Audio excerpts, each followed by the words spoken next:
We're Retro Talk Forum. Come on through. Let's talk kicks. Let's talk 80s and 90s nostalgia, man.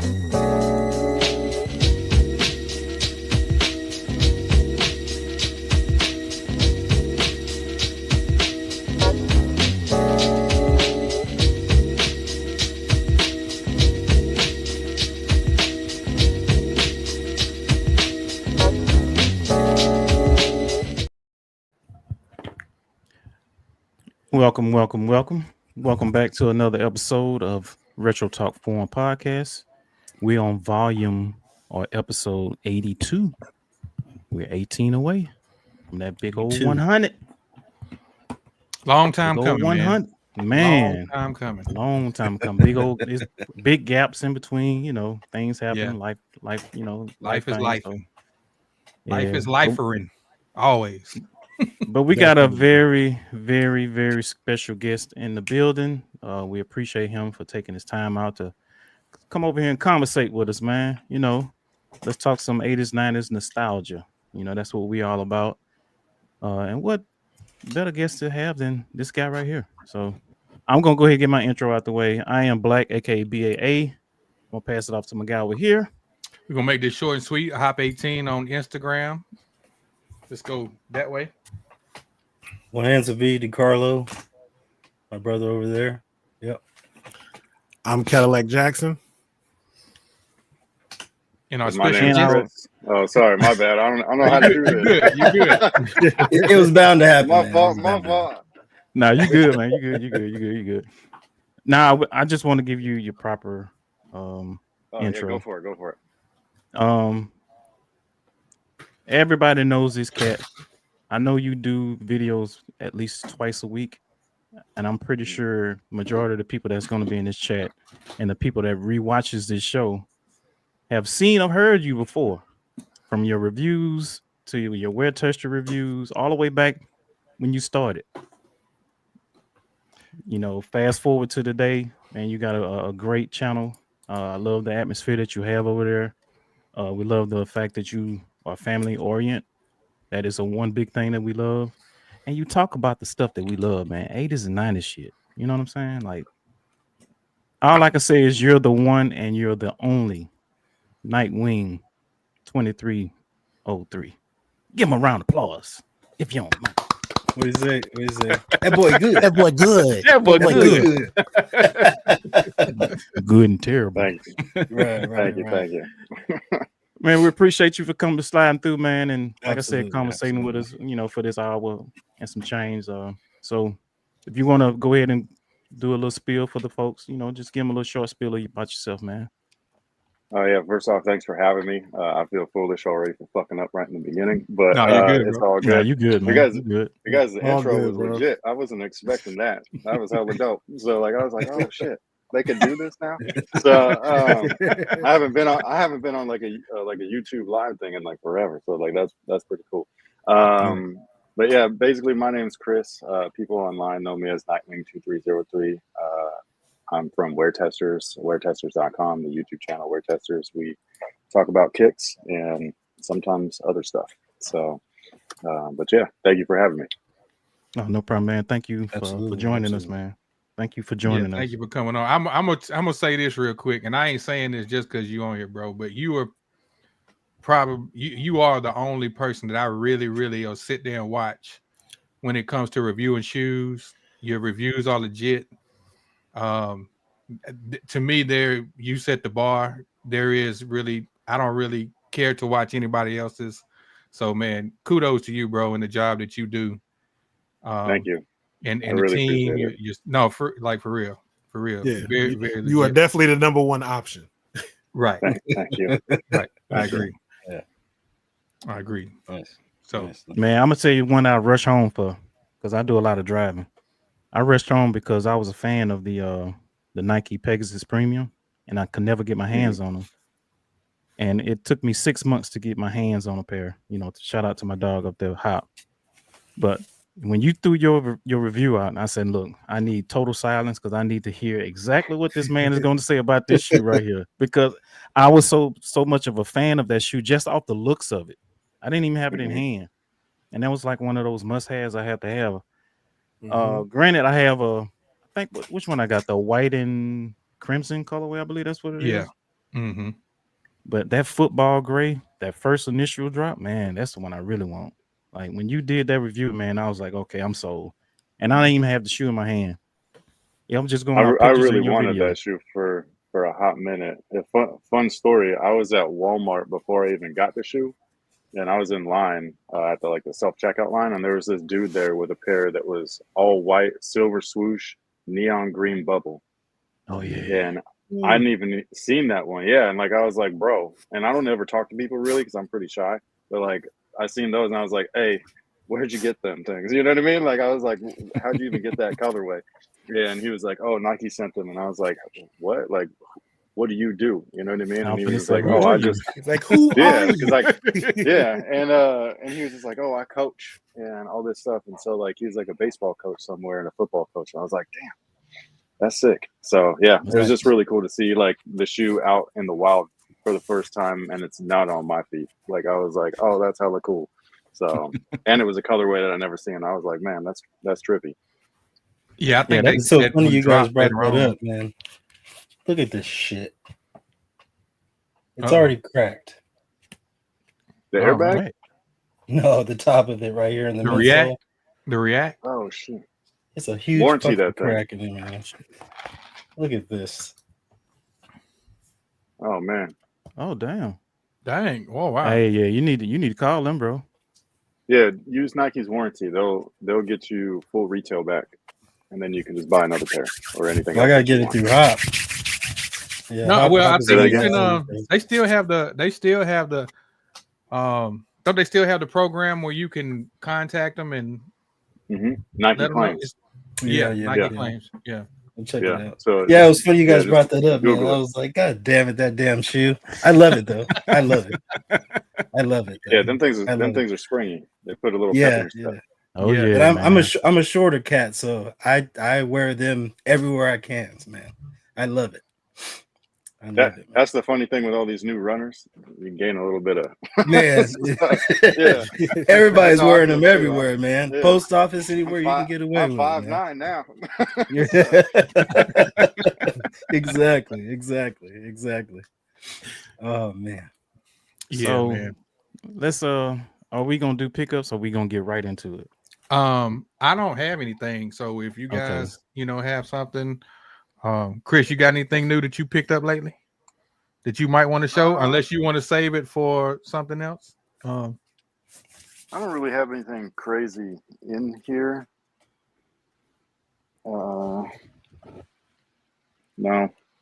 It's like a bunch of Chinese shoes, which I don't know if anybody like cares about those. I mean, if you want to show something real quick, just a recent pickup or something that you got recently, you're more than welcome to. Yeah, no, I don't think I was just like I got a new pair of Sabrina 2s, but they're not in here. They're in my gym bag. Okay. But I got them on clearance, so I was happy about that. So Gotcha. that's pretty. I did buy. I didn't know this, but like the Sabrina 3s are on Nike Bayou right now. I found out when we were editing the performance review, and like I had mentioned in the video, like whenever they go on Nike ID, and then like I go and check in on my wife who does the bulk of our editing. And she was like customizing a pair to like put in the video. And I was like, what the fuck? They're on Nike ID already? And she was like, yeah. And then like, she's like turning it because she's doing the screen capture and each shoe is a different color. I was like, what? Them bitches could be like different? And like, she was like, yeah. And I was like, oh shit. And so like, oh man, like I a went what? to the, Yeah. like, and I straight went to the other computer right there and I made a pair and I bought them and I was like, fucking hey, that was cool as shit. Yeah. So like, and she started laughing because she was like, why are you so weird? I was like, I don't know. We say, let me be me. Let me do me. Yeah. It gets I the let my people son- going. I let my son design a pair, and I bought him his. But he's been at the computer all day today, doing different designs. colorway. Yeah. He's not even That's like a how big it starts. head. So that's what I'm saying. It's cool to see him like actually be into. He's like making Spider-Man and Fantastic Four and whatever other colors he could think of, and I was like, this is cool. So yeah. So is he at that age where he likes the Marvel or the action hero shoes? Well, like so he's my kid, so like he's been surrounded by all this nerd stuff like outside of footwear. Right. Like you know what I mean, like all this nerd shit. Like I've been wearing stuff like this before it was cool, and so he's been around it, but I never bought him like, unless they were actual like the Adidas like Donovan Mitchells or anything like that. I never bought him like the Velcro joints, you know what I mean, like when like we were kids. Like the Walmart or the Payless type of stuff. I always had him in like Jordans and stuff, and then or KDs. KDs were like easy on his feet because like it was just a strap with like a mesh upper and stuff. So like he went through like hella KD7s when he was really little. But once it was the Spider-Verse stuff, like he was like, "Can I get those?" And I was like, "I don't know." And then we happened to run into him at the store one time, and they had his size. I was like, "You are a lucky little fucker, man." So I don't even got them things. You know what I mean? Like I was like, "Shit, you're lucky that I'm your dad." So, yeah, that's dope. Nice, That's dope. nice. Yeah, like I said, I don't have anything, bro. You want to show what you picked up real quick? Give Nightwing a little, give him a little preview. See if he might wear test these here pretty soon. So I just went on and picked these up. Drum roll. oh man, I've been hearing about those. Put yourself on the Summer man. Jam I got screen. you, There I got you I go. couldn't do. I had both hands on it. I couldn't do it, sir. I'm sorry. I got you. But no, man, I called Hopped. I said, man, look, I ordered these things from overseas. I hope they come in. Now look, they came in the DHL. They came through DHL. So don't flag me in the chat now. Come on, man. But You're these good. are the, Trust me. these are the 20-25 pair, man. And I'm talking about when I say these are, man. Oh my goodness. Hey, what I said yesterday, Hop. I said, man, these hard, man. And I don't even talk like that, man. These are hard. Oh my God. I don't care about that. No pause, none of Man, that. y'all could do fucking clips and shit too. This is Oh man. He's entered a whole new universe. But We're yeah, on man. YouTube right now? Yeah, this is Oh, live, shit. sir. Man, I gotta catch up. What the hell? My lighting is once again, but this is the Cool Blues. These are dope, man. Now they did ship them all the way from overseas in a bag, but my box was nothing like my Adidas form. Those right here was nothing like those when they came. But yeah, definitely a dope shoe. I advise you. This is one of That's those a double up for me, bro. That's two a double cops, up. 3 cops type deal, man. Mhm. Because you don't know when this shoe gonna come back around. They're comfortable. The materials, they're I think they're better than the 15 pair, in my opinion. They're Is it better than. the toe box? Is it softer? Yeah, it is soft. It's soft. What gets me is this part right here, which is supposed to be like a rubber. It's actually, I mean, I can squeeze it with my hand. That's how soft this is, man. Like, it's not too soft, but it has a little give to where 2015 or 2010 doesn't, if that makes sense.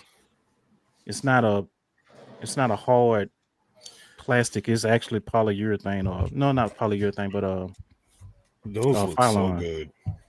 Yeah, they do. They do. inside. So if you get a pair and they look like that, you legit. If they don't, Back of it, like the OGs was like embossed, but these here just pretty much stamped in that Nike on the back. These are dope, man. Like I said, man, these are hard. So if you get a chance to get them, man, at least double up, man. At least. congratulations, Team Early. Right. Appreciate it, Exactly. man. That's the traveling shoe right now. Dope. Dope. That's the traveling shoe. Are those on the radar, Chris? I'm not a big trainer Hirachi fan, but I do know that they have their fan base. So I was surprised to even see those because I did not know that they were even coming back. I love them. I feel like it's like an East Coast thing because like we don't wear that stuff on the West Coast. I could be wrong though. It's a down south thing too, man. Yeah. Okay. Yeah. So like we don't like a lot of people don't wear trainers down here or over here. So like most of us wear like either Jordans or Vans, Converse. I can see the Vans and runners. Converse. Yeah, like a lot of like, especially on the coast and stuff. But yeah, a lot of people wear like runners nowadays, which is like the weirdest thing to see. And they think that they're fly as fuck too. Like they're like wearing New Balance and shit. I'm like, when the fuck did this happen? And like everybody's like beasting over Asics and shit, and I'm just like, okay, like that's cool, but you know, so like it's just different. Yeah, it's just different. But I remember working at Foot Locker when the actual runner would come in, and we would try to sell them Asics, you know, stuff like that. But now, you know, the younger generation, that's what they're on. Yeah, they're weird. So, you know, it's cool that they like it and stuff, but yeah, you know, it's just weird. I wouldn't want to dress like an old white dude, like not on purpose anyway. So like, you know what I mean? We'll say a mall walker. Yeah. So it's just weird to see it, and they, like I said, they think they're cool as fuck. So like, hey, have at it. So yeah, I'm not one to judge. You know what I mean? Yeah. Oh man. Yeah. My kid, I got a 20-year-old, and he came home with in a pair of some colorful New Balance. I was like, man, when did you start wearing New Balance? That's what I want to know. And yeah, you know, New Balance with some Nike sweatpants and a hoodie on. Get that comfort up. Got to get that comfort. I guess. Yeah, man. Yeah. I'll just wear some slides or something. I'm good. Right. Crocs. Easy slides. Crocs. Speaking of slides, real quick, have you tried out the React slides? Is that the one that's like the Rejuvenate? Right. Mm-hmm. Right. No, they're at my shop, but like, so like I did the Rejuvenate shoe, like the one that looked like a Croc, like the Nike one. And then they dropped that shoe, and I thought about reviewing it, but like, I don't know, trying to talk about a slide, like it's a piece of foam, bro. Like I'm just kind of like, I don't know if I could do that. Yeah, So, I'm with you. I've done it a couple times, and every time I feel fucking awkward as fuck. Like I'm just like, why am I talking about this shit? Like this is so weird to me. Yeah. You know what I mean? Yeah. So and it's not to knock anybody that reviews slides and stuff. That's cool if you do it, but like, I don't know. Like it's just not like, they're just slides to me. Like you wear them to and from the basketball court. So yeah, maybe around the house, something like that. Yeah, I'm not trying to do like on foot of that shit. That's weird. You know what I mean? So not for free. You know what I mean? You gotta pay people for that shit now. Cut me a check. So I got a question. Let's go ahead and get it started. Let's get started. Shout out to the chat. Thank you for everybody for checking in real quick. Absolutely. Thank you. So you do sneaker reviews, you do wear testing on sneakers, this, that.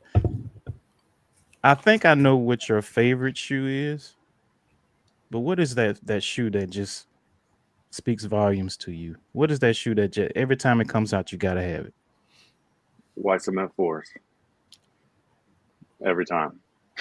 I thought he said that in the video, Black. That's what I thought he said that in there. Look, so I thought it was the Jordan Jumpman Pros that came out in 1997-98. That's the shoe that when it drops every time, it breaks my heart. Like I'm just like, why do they do this shit? So, it's nothing like the original. Yeah, it's nothing like the original, man. And like I'm just like, why do y'all fucking around with people like this? Like, you know that nobody knows about this shit except for weirdos like us. So like, why don't you either don't put it out or put it out right? You know what I mean? Right. And I'm still a sucker on bottom. Like I can't help it. It's like that's a shoe that for me is like that's the one that I saved up my money for and paid on my own, like the first one. And so yeah, I got the real ones in a case over there, like in a glass case. But the retros are somewhere behind me, like in that little cubby thing. I think they're on the other side. They're right there. Okay. That's the last decent retro. And only in way of shape. But the tech is nothing like the original. The materials are nothing like the original. I don't know. Like it just like it was a flagship shoe though. It was quote unquote a flagship shoe. It was the first non-signature Jordan Right. product in only the legacy stuff. So like 1 through wherever they was at, like it was like the 12 at the time. It was the first non-Air Jordan essentially, and it was the thing that kick-started the brand. And it was designed by Eric Avar, who in my mind is like a goat in footwear. Like he designed the majority of all the Kobe's. He designed all of the pennies. So like all the stuff that like I really, really, really fuck with, like he did. And this shoe is no exception. And so, you know what I mean? And like seeing somebody like KG wear them like back in the day, like, and I was like, oh, this is sick. You know what I mean? And then the colorways were dope. They were different. It wasn't just the black and reds. It was like we got the black and royals, which was crazy at the time. Like I remember first time of being like, yo, we got some Blue Jays. Like this is sick.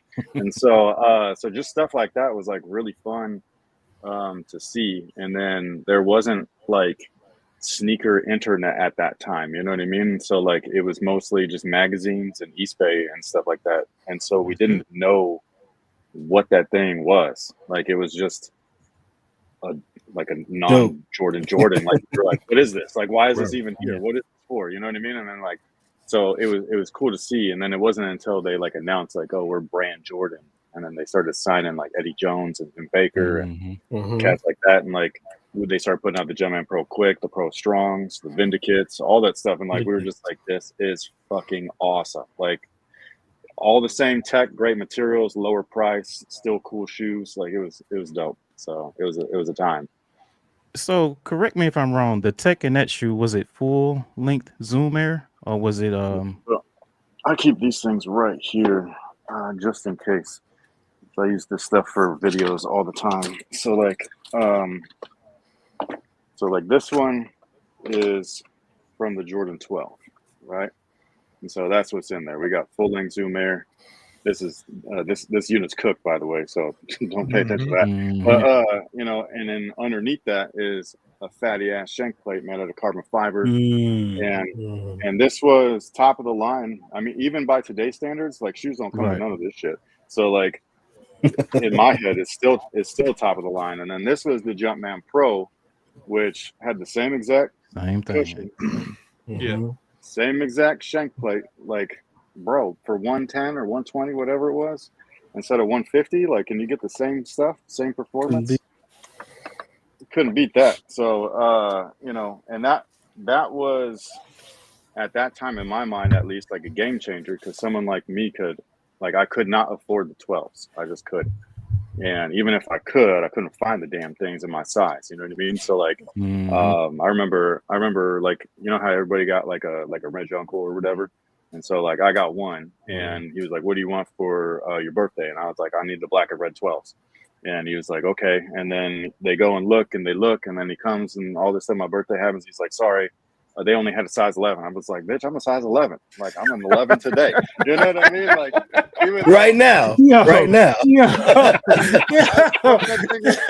Why didn't you pick them up? So like, I was upset, but it was okay. So, but yeah, so, you know, it's just one of them things where like, I really wanted the flagship. I just wanted to wear Jordan products. I was a big fan of his, and, you know, I just wanted that stuff on my feet. So the Jordan brand opening things up really like allowed that to happen for a lot of people.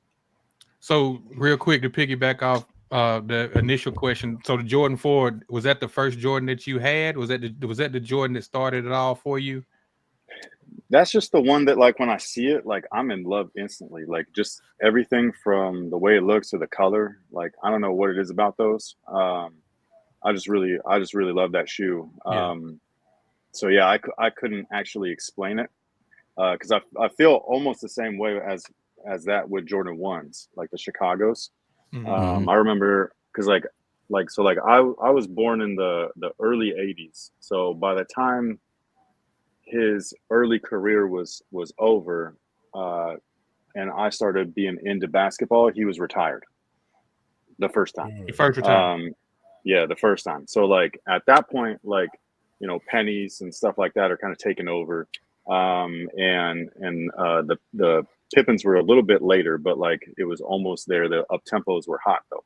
And so, you know, I would see some kids with like whatever the newest Jordan was. I think it was like the 10 or something like that at that time, and they were okay and stuff like that. But I would go through magazines, and like there was this one ad, and it was like a kid's room, like a rich kid or whatever, not our room, but like a rich kid's room with all kinds of cool stuff in it. And then on the floor was a pair of Chicago ones, just unlaced. Like he just kicked them off and put them in the corner, and I was like, yo, those are dope.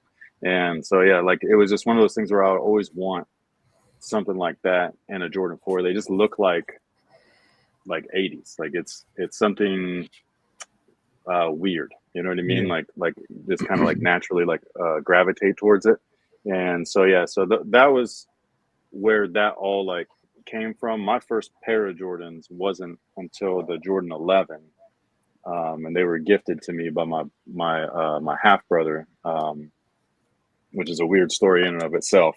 And you know, so like that was my first experience. But even then, like that 11 was 2 years old by the time I got it. So like it was like a hand-me-down, you know what I mean? So like when I walked into school, and he never wore it, and I walked into school that first day, freshman year of high school, and they were releasing the 13s, and I walked in with black and red 11s. They were shiny as a motherfucker because nobody wore them and shit. And like everybody's like, "What the fuck? How the hell you get those?" And I was like, "Don't worry about it, bro." Don't worry about it. So yeah, so like it was just a cool thing and stuff. So like so yeah, so I've always liked the old stuff. You know what I mean? I always want the new stuff too, but like I always liked old shit. And so yeah, it's just something about my brain, I guess, like likes vintage. Nothing wrong with that, bro. Nice. Nothing wrong with that. Caddy V, y'all got something real quick? I wanted to know. ahead. I wanted to know in regards to your guys' members. I'm familiar with yourself, Duke. Is there's more? We have a few more. So like most of them stay on the website side. Okay. And they're mostly like contributors, like Brian. So like he's not contributing like all the time, but like he does it as often as he can, and with the Gotcha. product that he can. And so yeah, so like when it was I don't know how to explain it. Like when the site was younger, I guess it was more active. But the problem was that we were all basketball, like all of us. Mhm. And so like that's where things started shifting as the older the site got. It was like, oh, we should add like categories. Branched And out. Gotcha. yeah, exactly. Not just test one type of shoe. You know what I mean? So like that's what Sure. we do now. So there's somebody that does pickleball. We've got somebody that Oh, does shit. golf, running, but most of that stuff's on the website because YouTube is. I'm sure you guys know. You guys have a channel. YouTube's a finicky motherfucker, man. Like this thing. If you don't title something right or like have a key, just something, you know what I'm saying? Like that shit Yeah. is going nowhere. And so, Exactly. and so, yeah, that thing, it's like throwing that bitch into the ocean. Like you just good luck. Like hopefully somebody sees it. You know what I mean? So like, so it's just, if we were to do a fucking golf shoe review, like I doubt that anybody would find it. You know what I mean? Like, so Gotcha. yeah, so it's just one of those things where, plus like trying to make money, like that's the weirdest Mhm. part is like what we do is like our website and our channel is all free, right? So like it's like a hope and a prayer that we get paid. Like we're just lucky that like we're in a position where this is our full-time job, with just the Right. few people that we have working on the site and the channel full-time. And then we're just lucky that we have people willing to do, you know, contributions here and there, like Brian and stuff like that. So so Shout yeah, out so to we do Duke, have a man. few other people. Yeah. Brian's been with us for a long ass time. He was a competitor at first. So like he worked at a place called Counter Kicks, which is no longer like around. I can't remember who owned that. But Was that something some local to other, him? I don't know. I don't Okay. remember. I just remember like when I first started, like the reason why I started is because there was no performance reviews anywhere. Like Mhm. and that was the thing. Like there was people on YouTube that were doing video on shoes like Sneak Geeks and DJ Dells and stuff like that. Sticky 213, Shit. Franelations, like Okay. those guys were doing stuff already, but like they were only doing like retros or SBs, and they were just talking about like where colors was at and stuff like that, which is fine. Like there's nothing wrong with that, but like I was like, I need a new pair of basketball shoes. I had just gotten like a different job at that point. And like I was working 2 jobs, like opening to close, and then like mid shift to close and stuff like that. So like because we weren't like too well off with money and stuff, and so so to be able to provide for like my wife and kid and everything, I was working all the time, and then I got a different job. Exactly, and you know, I got a different job that paid well or paid better. And so I was going to treat myself and be like, oh, I'm going to be able to play basketball again. And because I had taken like a 4 or 5 year break just because I didn't have no time. And so when I went out there to play the first time, I was playing my 5s from high school, the white and metallic ones, the first one, like the all whites with the silver 23 on the side. Oh and so you know what I mean, like the all yes, the retro plus. And I started playing in them, and the fucking midsole in the back just open, and my air unit came out, everything. I was like, what the fuck is this? And so like I didn't know that shoes crumbled at the time, so I was just sitting there with floppy ass shoes, and like I was like, this sucks. And so I needed a new pair of basketball shoes, and I didn't have a lot in like a collection at that point, because you know, being broke, like you collect stuff and then you unload it to pay your bills or whatever, and stuff like that. And so yeah, basically like the cycle, you know what I mean? So so yeah, so that's kind of where I was at, and I was like, I just need some shoes. So I was looking up reviews so I didn't get ripped off. And every review that I seen, whether it was written or not, was just, these look fire with my jeans. And I'm just like, why are we like this? You know what I mean? Like I was like, what is happening? You that is not what I came here for. Yeah, like, do people not play basketball? Have you read a book? No more? It was weird, bro. And so like I was just like, this got to change, man. And so like I decided to go and buy the most expensive shoe, because most people in, like, at least in American society, think that price equals quality. You know what I mean? And like the Lexus and Toyota thing. You know what I mean? Same shit, but like you pay for the L instead of whatever the fuck that thing is. And so you know what I mean? So like it's like one of those things. So like I was like, all right, and the most expensive shoe at that time was the Jordan 2009. And so I bought that, I played in it, made a video with my phone on the kitchen counter, and from there, like it just kind of like, I don't know, people just were like, can you review this? And I was like, no, I'm fucking broke, but like, you know, I'll try. So, if you send it to me, sure. Yeah, go ahead and send them to me. Oh, I wish. We still don't get shit like that. So like, but yeah, like it was just one of those things where like it was like a slow and steady thing, and it was more of like there wasn't what I needed in the space anymore. Because like when I grew up, it was Kicksology.net, and so like Professor K was the one breaking everything down for us to make sure that we weren't, you know, overspending or spending on crap and stuff like that. And that site was gone, and I didn't know at that time, but like he had gotten hired over at Nike, and so and he still works there. I met him a couple of years ago actually for the first time, and that was really cool. Nice. And so so yeah, I was able to like thank him and everything for everything that he did. He's a super cool guy. So nice. That's how it all started with me. And you know, it's just basically out of like necessity and stuff. So, or at the time anyways. So what was the video that you felt like, okay, I can take this, you know, to the next level? Do you remember that one video that you did to have that mindset? No, because it wasn't like a video. It was more, I got an email like about 4 months into starting the channel. And at that time, the channel's name was just my username. It was just Nightwing2303. And like, I never thought that I would have a channel. I would only made the account so I could leave comments and like thumbs up the button on YouTube for like other people. And so yeah, so when I uploaded the videos and then I just was consistent and stuff, like I got an email, like I think it was like in November or something like that of whatever that year was, like 09. And it was from YouTube, and they were like, hey, would you like to join the YouTube partner program? And I was like, what? Like, you can do that? You know what I mean? So like, I was like, okay. And so I applied for it, and they approved me. And so the channel was monetized. And so I remember being really excited and talking to my wife at the time, or I mean, she's still my wife, but like talking to her at that time. and being like, yo, like in 5 years this is going to replace our income. And she's like, oh, okay. And then a year goes by, and that's when I got my first check. That's how long it took, because like they had a threshold before you got paid. And the threshold was $100. It took me 12 whole months to earn $100 off of AdSense revenue for the ads on the videos to get my first thing. And I was like, maybe 5 years not going to happen. You know what I mean? So like, I was stretch it out a little bit more. It might take a little bit longer. Might be a little bit more time than that.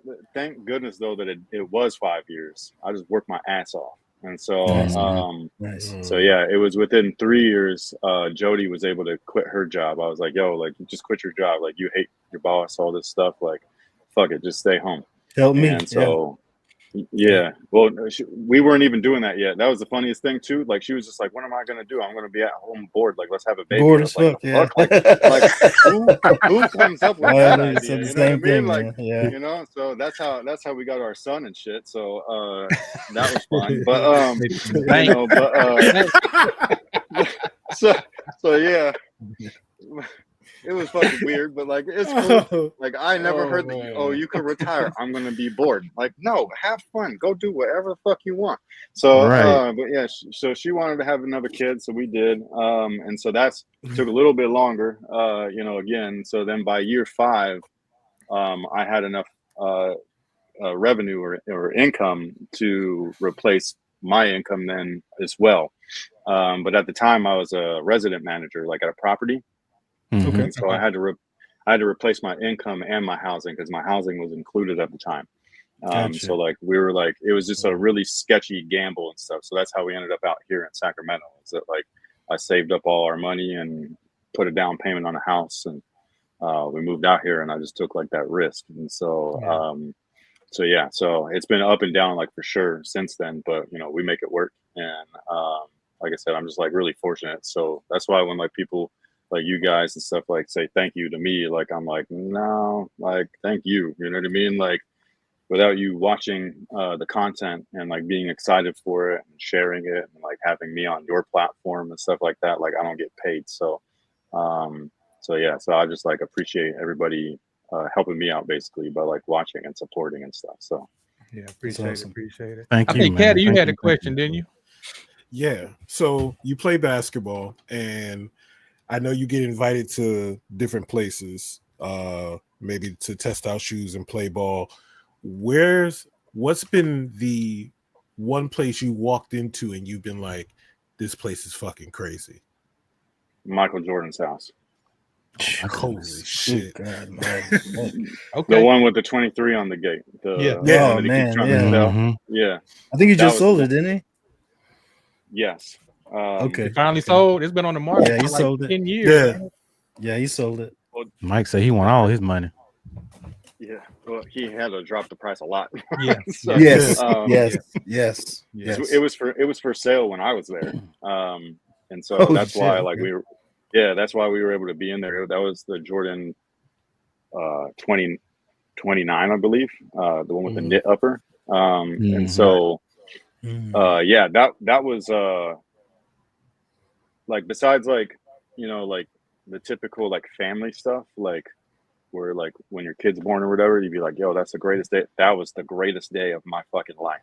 Like, that was something that like I grew up watching the VHS tapes of these dudes practicing on that basketball court. And you fast forward to my young adult years and I'm on that basketball court. Like, I could not it was really hard to comprehend, like, even being there. Like, I was like, I can't believe I'm here.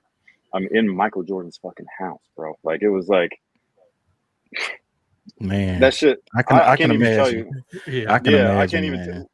When we got to the house, bro, and the 23 gates, I was like, "Are you fucking serious? Like, this is crazy."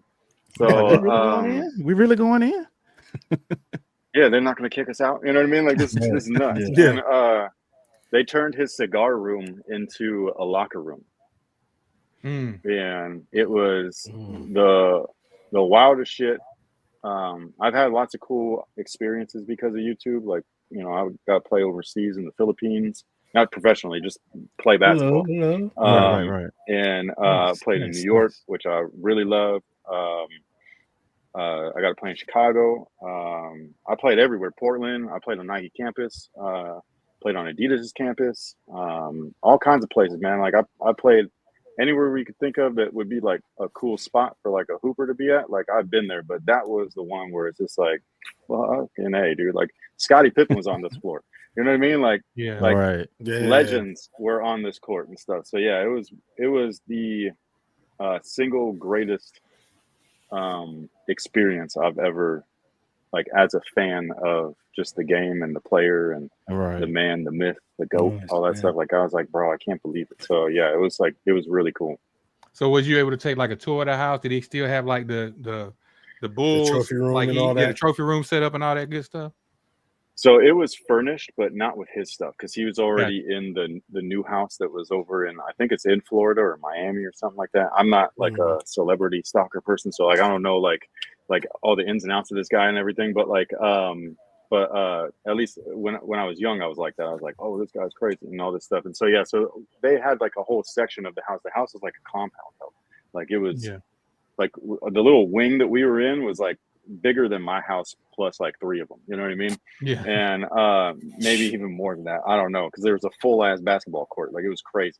But yeah, and then there was the rest of the house, and we didn't even go in that or anything. Like we stayed in that little section. You know what I mean? Because it's for sale, so like it's furnished, but not with his stuff. You know? Right. So yeah, so it was really cool. We got to see his little golf thing. Like there was like a moat around it, and like we ate in this like indoor outdoor like patio thing where like the whole walls was glass on both sides, and so they like opened them all up. You know what I mean? So yeah, it was really dope. It was just a really crazy thing. It was not like what you would see though in those tapes where like it had like all of his stuff. You know what I mean? Gotcha. That's probably where I would have been besides the basketball court. I probably would have been looking at his collection. Yeah. Like I know, Right. I know that you had 2 of everything, bro, and they probably You got some Run those game on sizes. here. Run those some. sizes. Run those boxes. Yeah. Yeah. So yeah, That's dope. That's Yeah. dope. That's amazing. Right. So That is amazing. Philippines too. What's the guy? Nice. So your love for Philippines was a basketball, trip. Yeah. did you play high bet. school basketball? I didn't make the team till senior year, and then at that point I quit. I was like preoccupied with having a girlfriend and a job and just trying to graduate and all that stuff. Yeah, and I was I also would. doing a bunch of dumb shit, like a normal teenager would. Yeah, like we all did.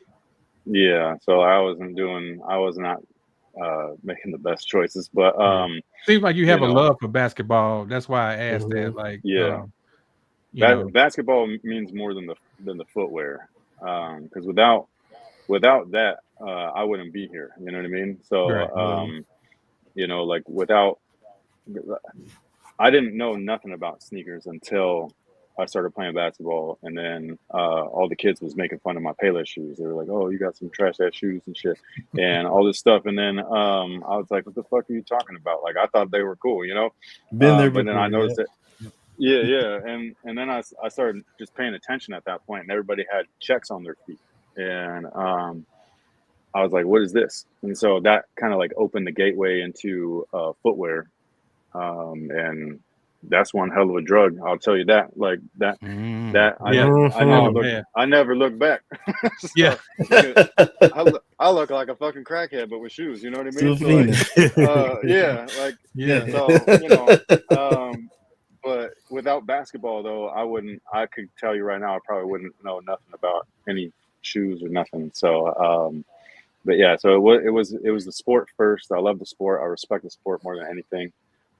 So like if I'm out there playing and I'm testing stuff, like, and if it's not like working, like I'll just straight up take it off and I'll put on what I'm comfortable in just so I can play. Because I'm not trying to like make my teammates or anything. Like I just don't want to disrespect anybody. So like I'm not trying to be out there and like be like, oh yeah, it's like the job first. It's like, no, it's basketball's first. So Gotcha. so yeah. I did want to add one more thing too. You was talking about, your wife earlier. Mm-hmm. Um, all of us have significant others, and we kind of go through it with the shoes and stuff with our significant others. And how does she feel about your love for shoes and the love for basketball? Because it seems like I hear her in the background of the videos a lot, and it seems like she's very supportive. How has she been concerning with the wear testers? And I know you said earlier you told her just stop what you're doing and come help me out. So Yeah. how has she adapted to doing that? Because it seems like she's a big help to you. Mm-hmm. Yes. She's like instrumental to my sanity at this point. So like the first, yeah, which I feel like might be all of us. So like they got to keep us level and shit. Right. You know how many more shoes I would have if it wasn't for her. So like, so yeah, so like it's one of those things where as far as basketball goes, like she's always known about it because like it's been a part of my life since like the 6th grade and stuff. So like that's no surprise. And that was the funniest thing. She'll tell this story to other people, but like one of our first dates, like we ended up going back to my house to like watch a movie or whatever. And my parents had kind of like left at that point, so like it's just me in this house. Like they had like bounced and everything. And so I was in there and like I was like, hey, like this is my room and these are my Air Jordans. Like that was they was on the shelf and shit. And so like I had a pair of black and red 01 Royals, and then I had the 2001 Concord 11, and those are my prized possessions. Right. And so yeah, so instead of like coming to my home and meeting my parents, you met my sneakers. And so so like that was basically like she was like, you're fucking weird, bro. And like I was like, I know. And it was okay. So from then on, like you knew that everything was cool. And and so she's been real supportive of like, I wouldn't say just supportive, but like understanding too, like when you have to get rid of your collection. Like she's like you know what I'm saying? Like, and that's like a sacrifice that we all make as like as men, I suppose, where it's just like, well, like it's not like they got anything that's worth anything, you know what I mean? So like they can't like sell their dresses or whatever. not to talk shit, but like it's not unless they collect purses or some shit, like or like have like a crazy jewelry collection. Purses, you know, like the only thing that you could really like hawk off real quick is fucking shoes. And so like it's just like, all right, like here we go. Like I'm about to fucking get rid of my babies. So here it is. And so Craigslist away. And so every time that happened, like she was like really cool about it, and she was cool about me obsessing about getting them back. And all of that stuff. And then when the channel first started, it was just me for a really long time. And she would help out with like holding the camera sometimes, like when I first started like doing like on court stuff. But I was really just doing most of everything myself. And then when we moved here, about maybe like a year or so, maybe it was a little bit more, I was getting like really just burnt out. Like I was just hustling the whole time. And she was like, dude, do you need like some help? And I was like, no. And I'm one of those people that will like, that's our pride, bro. Like, I guess like I tore my cap and I still walk my own ass out to my car. Like I was like, don't touch me, dude. Like, you know what I mean? So like, it was like one of those things where I'm just like stubborn and shit. And so like, she was like, you need some help? And I was like, no, I got this. And then plus like you like get instilled as a kid, like that, like you're the man of the house, you know what I mean? And so like, like you're supposed to handle business. You don't need anybody's help. So that was like my whole thing. And like, she was just like, just fucking teach me something that you don't like doing that I could do. And I was like, fine, I'll teach you how to edit the videos. I hate that shit. And so she was like, cool. So like, I taught her how to do that. And she just really like has gone off with it and stuff. And so then it allows me to breathe a little bit and then focus on other things like getting better B-roll and playing more basketball to test more shoes and whatever it might be, just like, I don't know, have a nap or something every once in a while, you know what I mean? So like that's where we're at and stuff. And so like it's really cool where like Monday and Tuesday are me like filming, and I bulk film every week. So like I film like almost 2 weeks of videos like all together. which sucks sometimes because like my brain will be like over here in like 1999, and I'm at that moment talking about like right now, you know what I mean? And so like I'll like crosswire information and stuff, but thank goodness for editing. And so yeah, so like stuff like that, and then from there I'll do all the B-roll, all the on foot, all the thumbnails, all everything, and she's over here editing stuff. And so like it allows us to like tackle different things, and you know what I mean? So in my opinion, it makes it more efficient. We have a little bit more time to spend, like I coach my son and his team and stuff like that, so like it allows me the time to be able to do that stuff now. Which is really important. So yeah, without her, I'd be like, I don't know, I probably still would be doing it, but like I would just be like really fucking tired. Yeah. So, he does a great job editing, bro. Yeah, great I know. job editing. She kills it. Yeah. So I also like the fact that y'all have fun doing this too, and you can actually see that.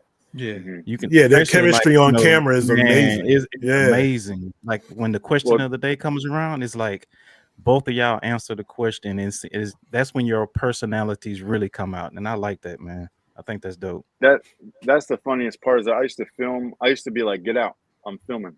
Like nobody could watch me.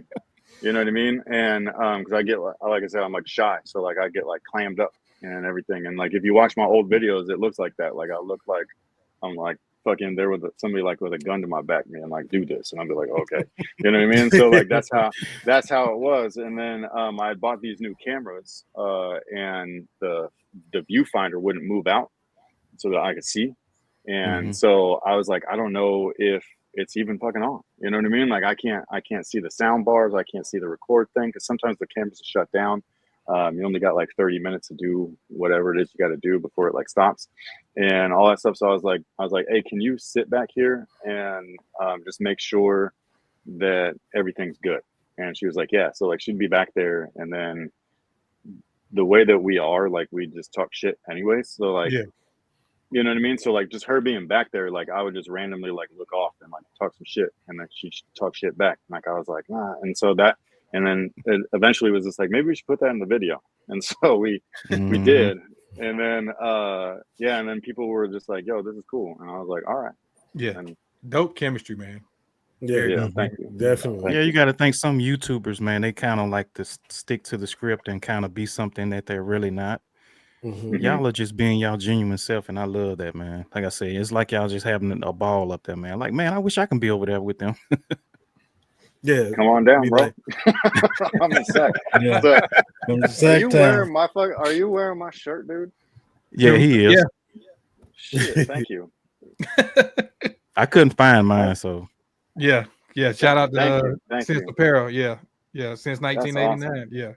That's the first one you did too. Yeah, yo, that was this new one that we did was fucked up. That was like man, bro. So we fucking I was dumbfounded, dude. I was straight flabbergasted, dog. And so like we ordered all of this shit because we did a pre-order, right? And so like we ordered everybody's stuff, and then we have it sent from the factory to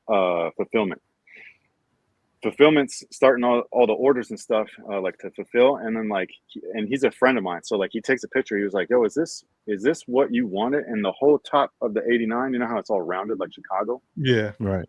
Yeah, it was all cut straight. Oh, like man. Off, so it was like a fucking square thing. And like I was just like, what the fuck happened? So like, you know what I mean? So then we had to contact the factory, and I was like, this is not what we paid for, you know what I mean? And all of this stuff. And one of my partners was just like, with that brand, like he was just like, we'll just send them out. Like nobody will notice. And I'm like, no, the fuck? Like, you know how I would, Well, first off, I know this. Second off, do you know what I do to brands when they do that? Like, you know what I mean? Like, I can't do that. And so like, I was like, you need to, I would fucking roast them motherfuckers. So like I was like, you need to we need like I paid you already, so you need to fucking remake all of this shit. Yeah. Fix this shit. So now we got everybody's stuff getting fulfilled right now that's right. And I got a fuck ton of fucked up t-shirts that I don't even know what to do. I'm just gonna have to send them somewhere where there's like people with no clothes or whatever. You know what I mean? And just like donate that shit. But you know how people like in like different countries rock like the champion that didn't win. Kansas City Chiefs, yeah. It'd be like that. So like, Weedy Hutton. Shout out to them, man. Yeah, Weedy Hutton shirts. Yeah, we made it right. We made it right really fast. But like, man, I was dumbfounded. I was like, how did you fuck that up 300 times? You know what I mean? Like, come on, man. Nobody saw that shit. So you are bringing more of these out? So it was the white cement. This is the black one. I got the black one. This was the fours are my favorite silhouette, the Jordan silhouette as well.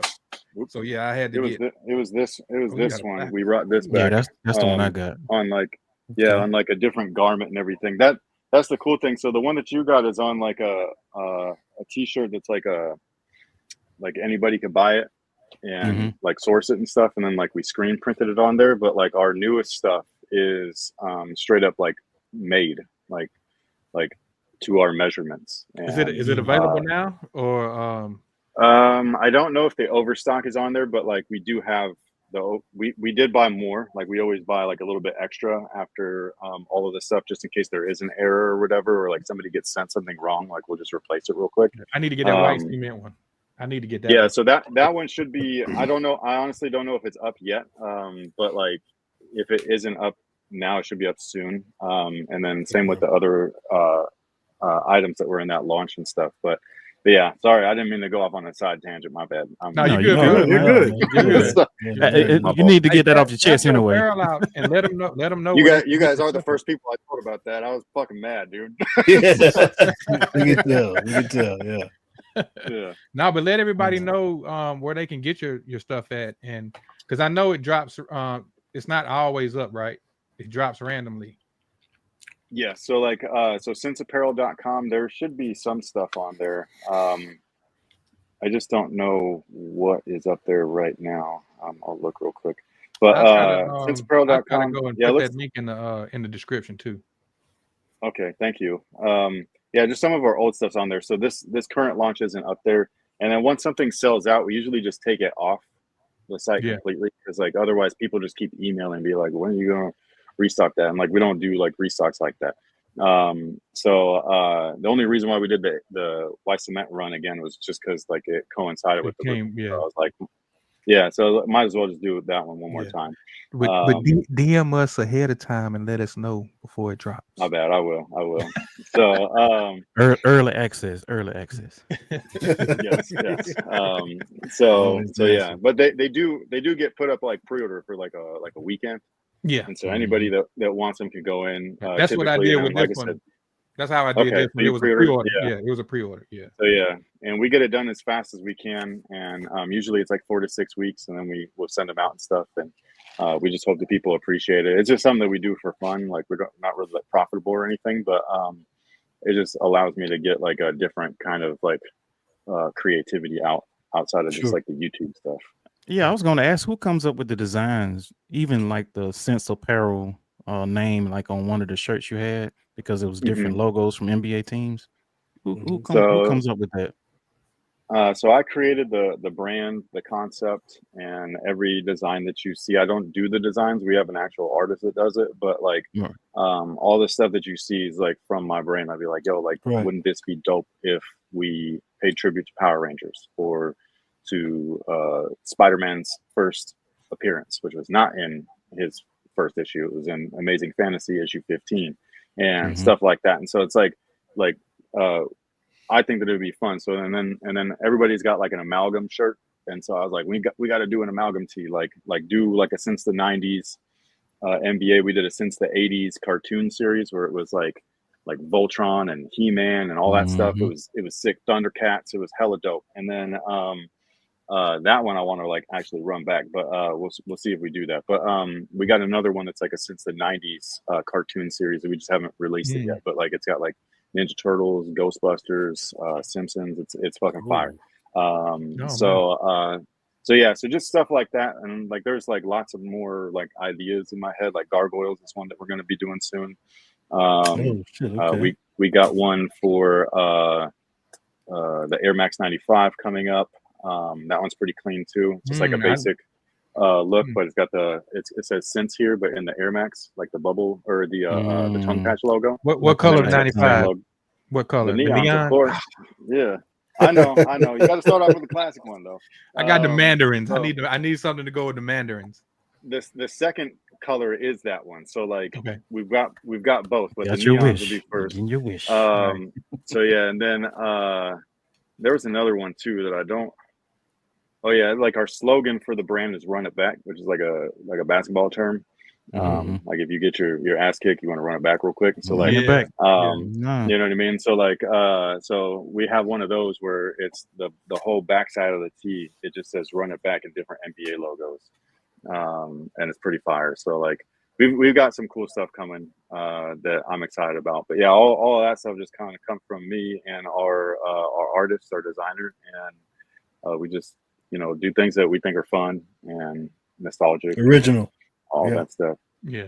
We try to be original as much as possible. If we step on anybody's toes, we don't mean to. But like, like I'm not a fashion guy, so I don't know. Like, I wear this kind of stuff. So you know what I mean? Right. I don't know nothing. So yeah. So I just try to have fun with it and see where it goes. Okay. Cool. Good. Since we was talking about 80s and 90s logos and stuff like that, how about we jump into this top 5? Let me add, I got one more question real quick. Okay. The name Nightwing, where did that come from? The first Robin in the comic books, the greatest character in comics of all time, in my opinion. He's the one that grew up with us instead of like the character stagnant in the age that they're in, or with when they grow up, like like there's like old man Bruce Wayne and stuff like that, but it's always like an Elseworlds or a different timeline or whatever. It's never part of like mainline continuity of like an era and stuff. But Dick Grayson, the first Robin, grew up with the audience, and he ends up becoming his own hero, known as Nightwing. Gotcha. And he's my favorite comic book character ever. I actually have a statue of him right here. This dude's a badass. So so yeah, so this guy's hella cool in my mind, and he does his own thing. He is not like Batman, even though he was raised by Batman, and so and there's been other Robins after him and stuff like that, but he's the GOAT in my head. So yeah, so that's where that came from. The numbers afterwards, 23 is for MJ, and then 3 is for Allen Iverson, and then it just looked weird being like 233, and so I was like, I'll just put a 0 in here, and so that's how that happened. So, yeah, that's something that I always like to ask when somebody has a name like that. Where did that name come from, and what made you pick that name? So yeah, that's dope. My bad, Black. Go ahead, bro. No, you good. Real quick, how did you feel about the Titan series then? The live action one, or like we're talking about the cartoons? Yeah, live action. The live action was fucking ass, but that suit was fire though. That suit was a hell of a dope. when they revealed it at the end of that season, it took them long enough. Fuck, man, I was waiting the whole time. Yeah, that Robin suit was sick too, though. Like it was. Man. Yo, for a TV show, I'm telling you, that was maybe one of the best suits ever. Like that shit was sick. So yeah, that show was so buns. They didn't do anything that was Titans, anything. Like not like the comics or anything like that. The Teen Titans animated series, not the Teen Titans Go, but the one before it. Yeah, I know you're talking about. Yeah, that is great. So yeah, I love that one with like Cyborg and all of them. Like my kids used to love watching Teen That was Titans. a serious Robin. Yeah, that's Dick Grayson. So that's the serious one. There was a future episode where they like showed the future, and it was like Nightwing, and it was his long ass hair, and they didn't make him like how he is in the comics and stuff, but it was a funny ass episode. So if you haven't seen it, I'd recommend checking it out. Cool. Okay, so since we once again talking about I guess you say toys, let's jump into our top 5 80s and 90s. Is however you pick it, top 5 toys of all time or your favorites.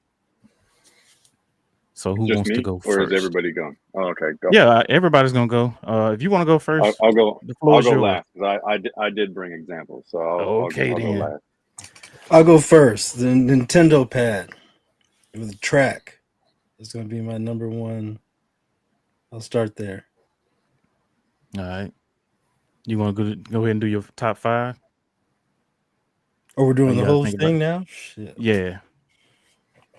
Now, are you talking Yeah, about toy, just one toy? Or are you talking about like as a whole? Like we talking about? So I'm gonna give you an example. Yeah, for give us mine. some examples. Go ahead. Yeah. Go ahead. My number 5 would be Mask. If you know the Mask cartoon that came out in the 80s, that's my number 5. So it was a series it was a cartoon series that came on. Mm-hmm. What was it called? Mobile Armor Strike Command. I think that's what it is. I think that's right. But my 4th one would be Thundercats. My 3rd will be G.I. Joe. My 2nd will be Voltron. And my number 1 would be Transformers. Okay. Those are the toys that I grew up with. You know, even to this day, I still got them. You know, so that's what I mean by top 5 toys of the 80s and 90s. To you. Okay. Gotcha. I'll run through real quick if you want to think, V. Yeah. Okay. Yeah, go ahead. Probably number 5 for me. Black, me and you about one and the same. It's gonna be G.I. Joe. I'm gonna go a little different because I had a few of these toys. It's GoBots. I was on the GoBots. Mhm. Yes. 80s. Also, number 3, like you, Thundercats.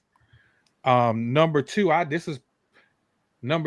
had more of these than anything was Star Wars. I was up on the Star Wars toys. I had the action figures. I had the Darth Vader case that held all the action figures. I had the Millennium Falcon, AT-AT walkers, things like that. My number 1 is the same thing, Transformers. I wanted the toys, but my folks wasn't paying that money for them toys like that. Yeah, Transformers was the best, to me. The cartoon, the toys, when I had a chance to get the toys, I would definitely love to get the toys. But I had more Star Wars toys than anything. Star Wars, matter of fact, I still got some old records. I'll show you this real quick. Man, I still got my Transformers the movie VHS tape and the G.I. Joe. That's how much I love that shit. I remember when I went to the animated Transformers G.I. the Joe movies. Yes, the anime with Serpentor on it. So I got like this right that's here. a goated movie. That's like a record from Return of the Jedi. It's like a storybook type thing. And wait, that's not a soundtrack? It's not a soundtrack. It's got like parts of the movie. And so like this is a record too. I don't know if you've ever seen this. The story of Star Wars. This is an actual record, and it's got C-3PO and R2-D2 on it. And this right here, it's got pictures from the movie. Jabba the Hutt. Let me see. It's got like a book that comes with it. You can kind of like follow along. It's got Luke when they was in the desert. So stuff like that that's hella dope. Appreciate it. And on the back of this from the Star Wars, it's got Darth Vader on the back. So it just kind of tells you what it's about. So that was more of the stuff that I had right there with Star Wars. I was really little with the records. Yeah. So, like I was, you know what I mean? So like my mom had like the Michael Jackson and stuff, but like but I didn't even know there was stuff like that. I think we might have had like a Sesame Street one. But that's sick though. I didn't even know that they made stuff like that. Yeah. Appreciate it. What'd you say, Kaden?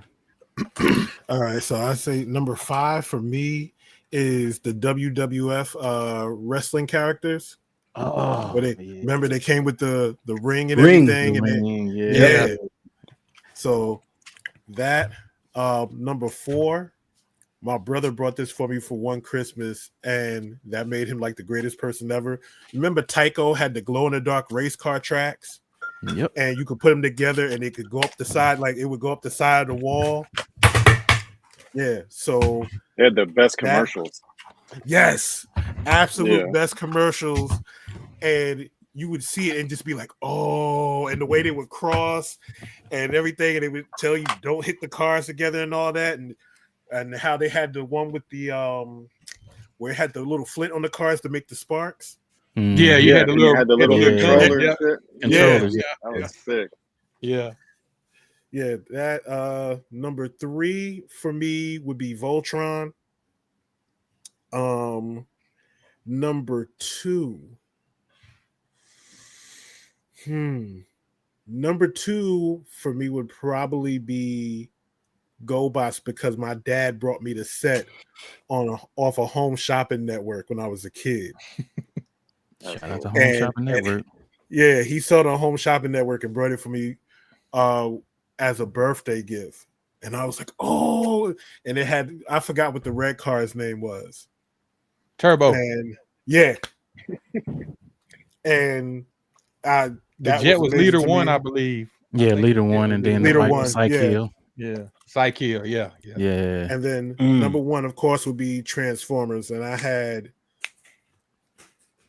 all of them. I had of course, everybody had Optimus Prime and the Decepticons. I had the Constructicons, the Insecticons, where it was like the Black Beetles and all that. Yep. Man. So I gotta agree with almost everything. I wasn't into Mask, but I know that it's a well-loved series and action figure line. Mine are pretty standard for our like era and everything. And I would say that they're probably just some of my favorites, but I still have, I don't have any of the vintage Voltrons, but I got like some of the newer ones and some Transformers and stuff. But these are the ones that were like the most iconic for me when we was growing up. This is not a vintage one or anything. This is one of the newer ones. But Masters of the Universe. So these are brand new figures. So these are not like, they look like the originals, but they're like more articulated and stuff. So are you I excited really love for the movie coming out? Yes, those are the only kind of movies I fuck with. So I'm just super excited.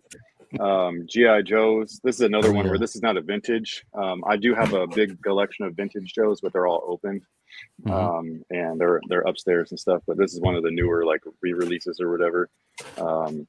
I love this file card. It's just really cool. Yeah. Then one of my favorites just of all time, and I was a huge fan of this series, but this is a vintage one. This is an original Casey Jones. But Ninja Turtles for me is like one of the greatest things to have ever happened in my lifetime. I feel like, as far as like properties go, you know what I mean? It's my favorite movie of all time, the original one. And so, yeah, I have a pretty good size collection of original Turtles, like in box. And then I have a lot of the stuff open, like the sewer, the Technodrome, and all that shit. So I just love it. This series I still collect to this day. I'm not completed all of it, but like I love the X-Men stuff. These were so X-Men. Yeah, these were so fun when I was a kid. And like behind him, they come with a card. Like that shit's fire, dude. So like I just I was at a vintage toy show this past Sunday, and one of the vendors there had a box of Power Ranger Pogs. Like, and I was like, this is dope. Like, I just didn't think that I would even see that. Which, speaking of which, Power Rangers is my next one. So, like, the automorphin joints, dude. Yeah, like this is. Come on, man. Like, if you watch this show, like they had moms busting each other's asses outside of Toys R Us and shit, trying to get those. You know what I mean? So like that was a time, bro. So like those are some of my favorites. I'm a big action figure collector, though. So like that side of the studio, I turned it into one of my favorite jobs when I was a kid was working at KB Toys. And so that whole side, I turned it into storage with the doors are pegboards. with hooks on them. So like I have all of my action figures Oh. in boxes hung up So it's so like it you're looked in like an a toy actual store. Like a toy, yeah. Right, Yeah, right, like a right. toy That's store, dope, yeah. So yeah, so when I walk in here, I'm like instantly happy. You know what I mean? And so it like sets the mood right when I come in. I'm just like, yo, this is sick. And so and I got all kinds of shit up there. I got gargoyle action figures. I got old, you know, Spider-Man. I got all the modern stuff too. Like I love like McFarlane and the Marvel Legends line and stuff like that. So I just picked up some new stuff today. You remember that when Superman died, and then they came back as 5 different Supermen, like Steel and Laser Superman, Cyborg Superman. I just got the newest Superboy Damn. from that series. So like, and that one was hard to find. So I was like happy to find that. I felt like I hit the jackpot. So That's just so yeah, when you so think like about when we that comic book series, when the funeral for a Yeah. friend. Yeah. I have all of it. That's the funniest part is I still have all that shit. And so like I'm just like right now is like the best time to be one of us. Because anything that we didn't get as a kid, we got it now. Yeah. And Yeah, Coming back full if it's circle. not, yeah, if it's not vintage, it's being brought back. And so it's like this is so much fun. Like for me, and then I get to like share with my like for me, like I didn't even have any He-Man toys when I was growing up. So I would play with them in my kindergarten class. Like the teacher had them for some reason, like for like playtime. And so and it was like one of those like weird like memories that like really stuck out. Like I was like, these figures were awesome. And so like when they reissued like Castle Grayskull, like I have like pictures of my son playing with it. You don't even know what the fuck He-Man is, but that motherfucker had the power, bro. So like, you know what I mean? So I was like, this is awesome. So yeah, so I just really like it and stuff. And it's I might like that stuff more than shoes actually. So yeah, so I've been collecting action figures since I was a little kid, and I'm the weird kid that would keep them in the box. Yeah. So yeah, that was me. So, who's your favorite turtle? No, man. Who's my favorite turtle? Mhm. It depends on the series, like the animated series. But primarily it's Mikey. Like typically, but then there's certain like the OG series, like the '87 series, like when we was kids. Raphael was probably the funnest of the bunch, and then Mikey's been a standout since then. Like the '03 series, like Mikey was a big standout there, but so was Donatello, and then I call them the Booyaka Shaw Turtles, but it's the 2012 like CGI stuff with like.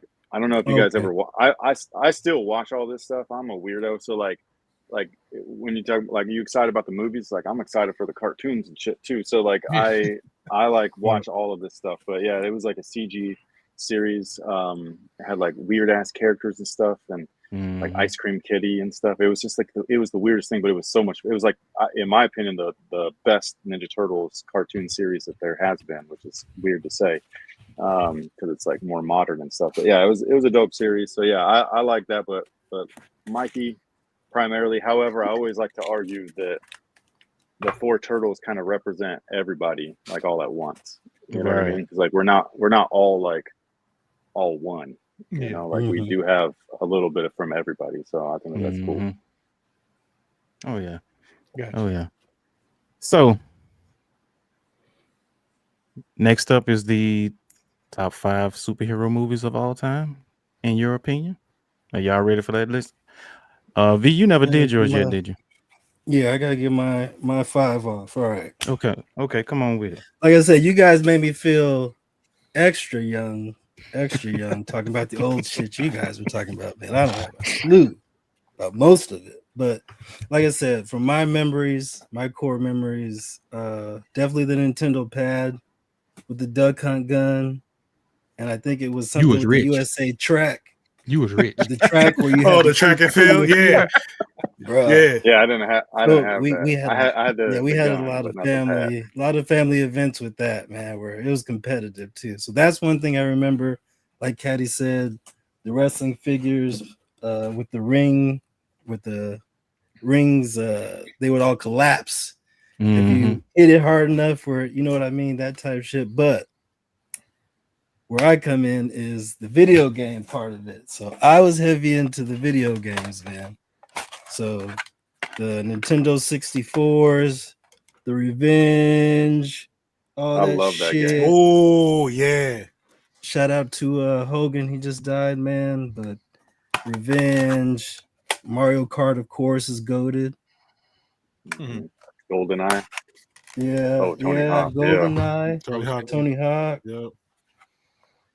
Come on, Oh, man. Smash. That's the best. That's the best Smash Bros. It is by far. It's not even close, of course. We got 007. Okay. Got my Yep. boy there. Then I was a big wrestling dude, so I got the Mayhems. I got the WrestleMania 2000s. I got that type of shit, man. But then I'd probably say, well, we go to number 2. Back when my grandmother was alive, she was a Sega Genesis player. So I have the old Sega Genesis that we used to play on. Oh yeah, bro. That's Yeah. dope. Yeah. So you guys know my brother has the mine. original had the red buttons. It had the I think Yeah. it was like 8-bit something. You know what I mean? So we had the we'll say the takedown Sega Genesis. That's the one. That's the one I had too. Okay. So she was into like playing Aladdin. Let me get my light right, man. But she was into like Aladdin, that type of shit. But I had my own games, NBA Action 94, some Yeah, that was a good wild one. shit. Man, if you got my game, I'm probably gonna just don't. walk away. I Nope. probably Doing don't. that Mortal too. Kombat 2. I am waiting on that movie though.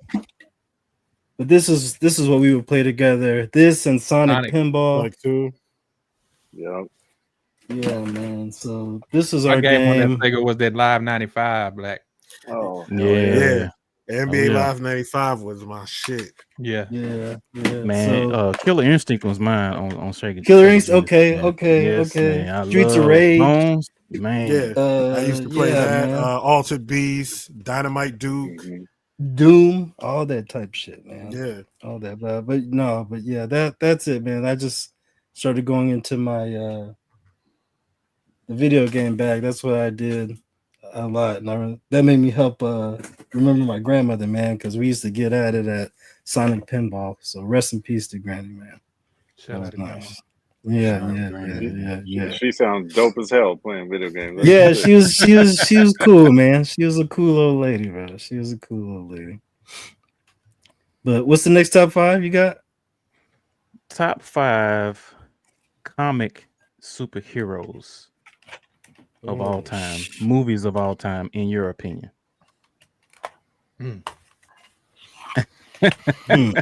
Damn. Top 5? Yeah, man, it's a lot of them. I'm starting. Yeah. So for me, I'm starting like right when that genre came around, which is, Christopher Reeve Superman. So I'm starting there and working my way back to present. So that's what I'm doing. Right. Okay. You want to start it off?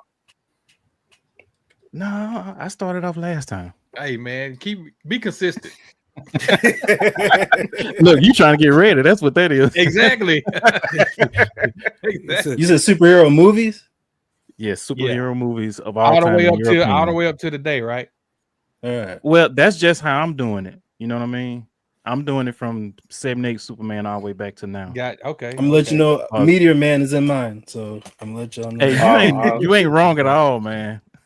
Hey, shout out to Ro, man. He was in there. And Blank Man were two of my most there you go. checked out J5. Yeah. My goodness. I love those movies. Yeah, man. You know, when my wife gets mad at me, she always tells me, she said, "You're gonna be walking around with a fork on your glasses like Blank Man." Yo, we didn't have money for the Blockbuster membership, so we had like the mom and pop store, and so they didn't get all the movies all the time. So I was just wow. It was those two and that fucked up Double Dragon movie. You remember that one? Oh man, I hated that one. Yeah. They should have never came out with that. I know, but it's a weird, like, I watched it recently with my kid. I was like, yo, I used to watch this all the time. Watch it with me, and like I was like, oh, I'm sorry, this was awful. But yeah, it was a good time. Man, those some memories, dude. Man, A big old yeah, slap yeah, in the face with nostalgia right there. yeah. Blank Man and Meteor Man. Meteor Man was great. It I was. love Meteor It doesn't Man. get the credit it does, man. It It doesn't. deserves, I but it loved was it, though. really a good movie. It had a great It was cast the too. suit. Yeah, the suit was awesome too, man. Like what a For what a that fun time, time. yes. That was dope. You know. Way better All than right. Steel. All right, go ahead, Black. You go ahead, kick us off.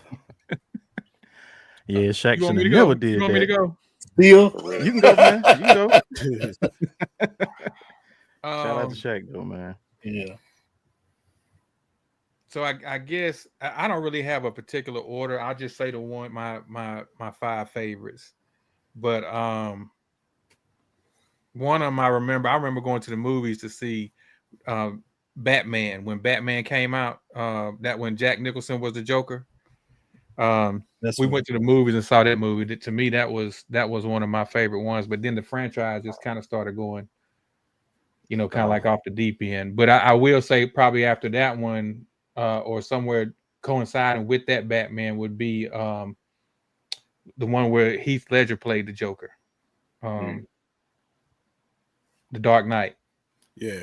Yeah, that one is probably in one of mine in the top 5. I saw that do like movie 12 times in theaters. 12 times, and I'm not bullshitting. Not once. 12 fucking times. that was a I saw dope that movie. movie in the movie. I'll be honest with you. Every time that movie comes on like regular cable, I'll sit there and watch it again. It's just one of those ones where Heath Ledger was a genius playing that role, in my opinion. Yeah. I don't know if you would it's still a superhero movie, or I don't think it's talked about enough in the superhero, but Blade. I like Blade. That was one of my favorites when it first came out. Save Marvel. Yeah, Blade was one of my favorites. I do like the original Superman, the one where what was the one where they had the three villains come in? They was trapped in the the Phantom Zone. General That was Zod and what? all of them. General Zod. That was Yeah, two. yeah. That was 2, wasn't it? Yeah, it may have been 2. I like that one. That was one of that was one of my favorite ones that I like to watch. And then I'm gonna go new school. Pretty much the first Avengers, Endgame, and Infinity War. So all basically, those. all the Avenger movies. Pretty much. I had a partner, man, when we saw Infinity War, and the Joker was so mad because the Hulk got beat up and he didn't want to come. He didn't want to come back out because Thanos whooped him so bad. Whooped his ass. He didn't even want to watch he didn't even want to watch Endgame. He's like, man, he whooped the Hulk's ass so bad. I love that movie, man. Yeah, so pretty much those would be my top 5, really in no particular order. You had to make me think back on this one, Black. I ain't gonna lie. That's why I kind of did like a range, so you can it's kind of like broad. So it's a lot of superhero movies that came out between that time, man. So I'm gonna go ahead and go since you gave yours. I got an honorable mention. It's not a movie, but I treat it as a movie. It's on Amazon. It's called The Boys. I love that series. That's a great show. Man, if they would have made that just a regular movie, I think it would have killed anything Marvel or DC. That's just my opinion. I love The Boys. I like that take of making the superheroes bad and having these regular people trying to defeat them or whatever. I love that part. That's just something different in the because for a while we had this superhero fatigue and all these movies that was coming out because they was doing the same old thing. They'll get down in the middle of the movie. At the end of the movie, they beat the villain, yada yada. This one here, it was a total twist on it. And I like it.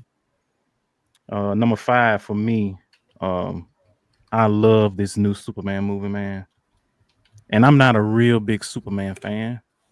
I do love this movie. I guess I love it because the way James Gunn adapted this Superman. He didn't do an origin story. I don't want to tell the movie to the folks that didn't look at it, but I love this. It's colorful. It's a different take on Superman. If you haven't seen it, I advise you to see it in IMAX. That's the best way to look at it in IMAX. A lot of people shitted on this movie. I liked it. The Flash. I actually like that movie, man.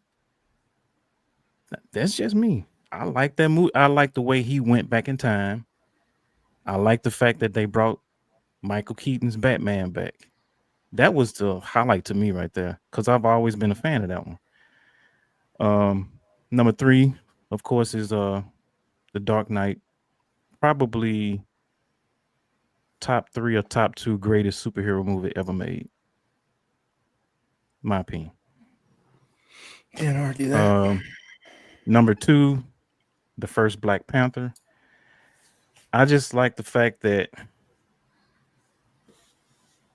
that movie was legit.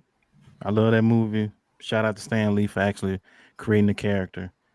I love that movie, hands down. And number 1 is the 1989 Batman. Still a fan to this day. I watch it every time like it's the first time, like it's my first time watching it. So that logo Batman is good. 89. Yeah, it is, man. It is. It's like they just got it perfect outside all the other Batman logos, in my opinion. So yeah, that's my top 5. Who's next? I'll get mine over real quick. I got them. So we go Meteor Man. We go Dark Knight. We go Spawn. I think Spawn was one of the dopest films of all time. I think that no one but John Leguizamo could have been the Violator. In my opinion, I think that he killed that. That was probably one of his best roles, in my opinion. So, obviously, you have the Dark Knight in there, but Logan also is in mine. Yeah, Logan was good. I thought Logan was pretty good. Yeah. That's another one I watch anytime it comes on. That's another one. Yeah. And then Infinity War, because Thanos won. So yeah, it's went against the grain. I like when they go against the grain. Yeah, man, I was so happy. Everyone was so sick. I loved it. You had people crying in theaters, man. They were distraught. Yes. Right. Hey, especially when Spider-Man faded away. Oh man. Yeah. When you saw all the clips of people and they were like, "Oh my god!" I was like, when he sat on his stump and when he sat on his stump and then he looks off and then it goes off, I was like, "Oh hell yeah!" And everyone's like, everyone in the whole theater's like, "Oh come on, what the fuck?" I'm telling you, man, it messed a lot of people up, bro. Yeah, it definitely did, man. It definitely did. It was beautiful, though. It was beautiful.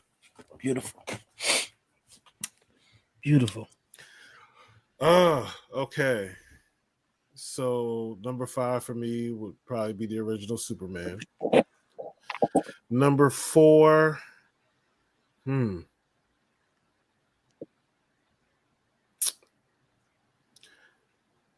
4, I know what my wife would say. She would probably say Ghost Rider because she loves that movie for some fucking reason.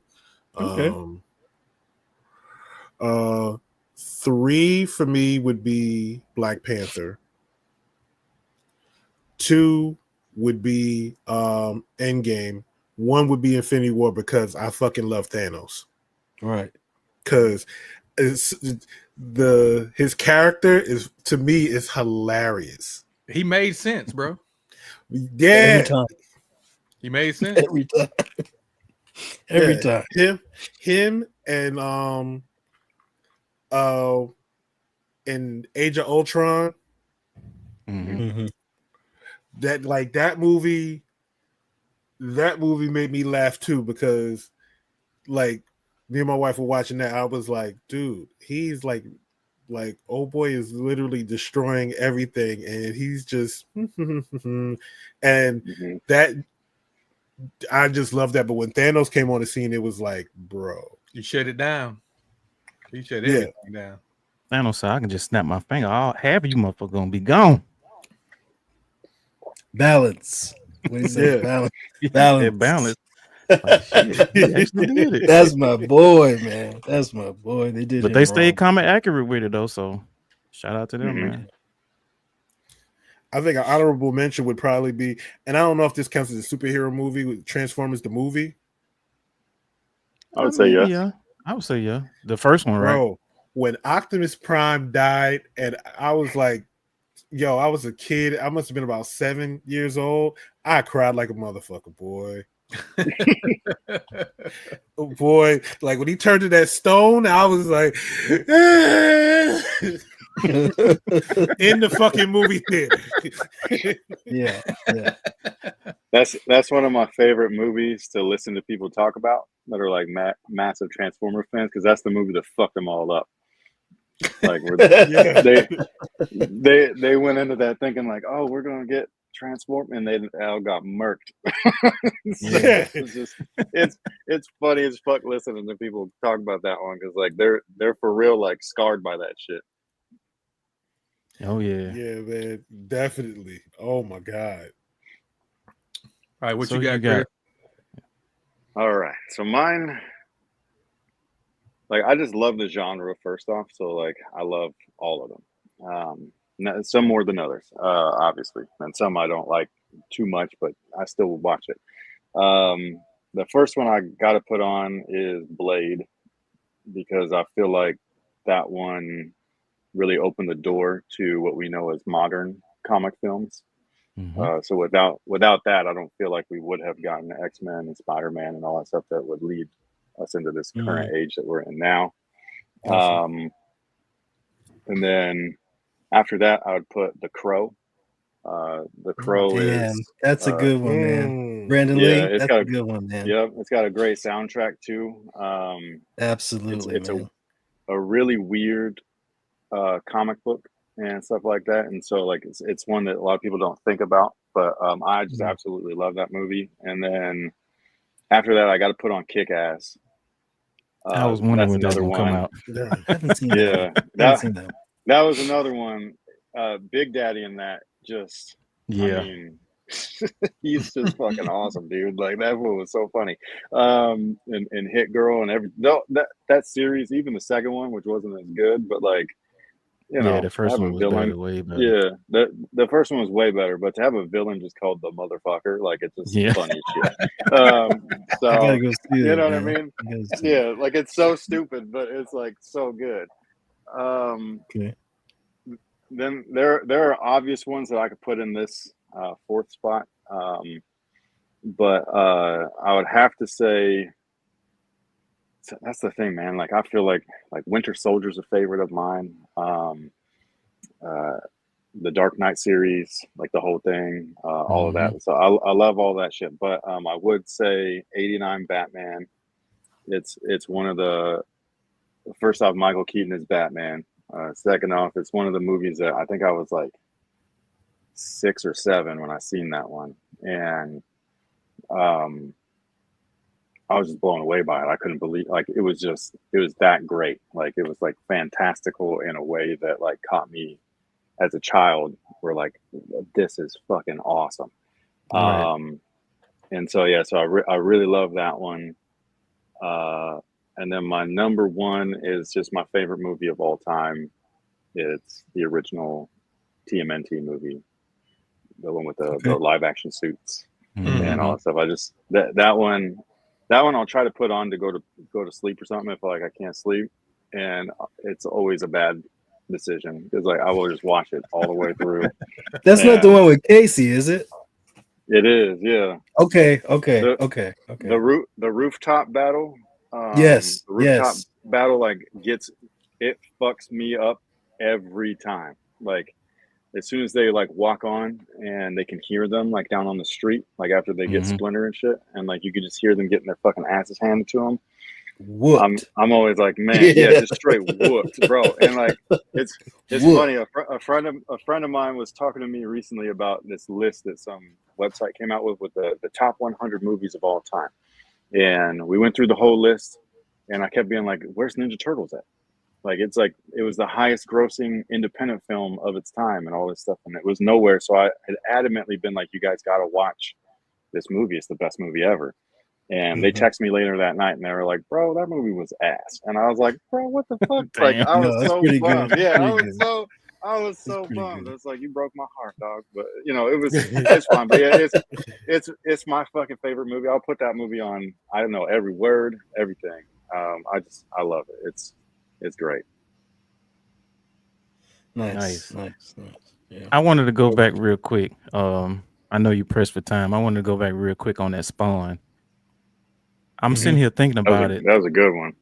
It really was. That CGI was ahead of its time, in my opinion, on that movie. The cape was next level. Yes. Yeah. Yes, it was. Yes, it was.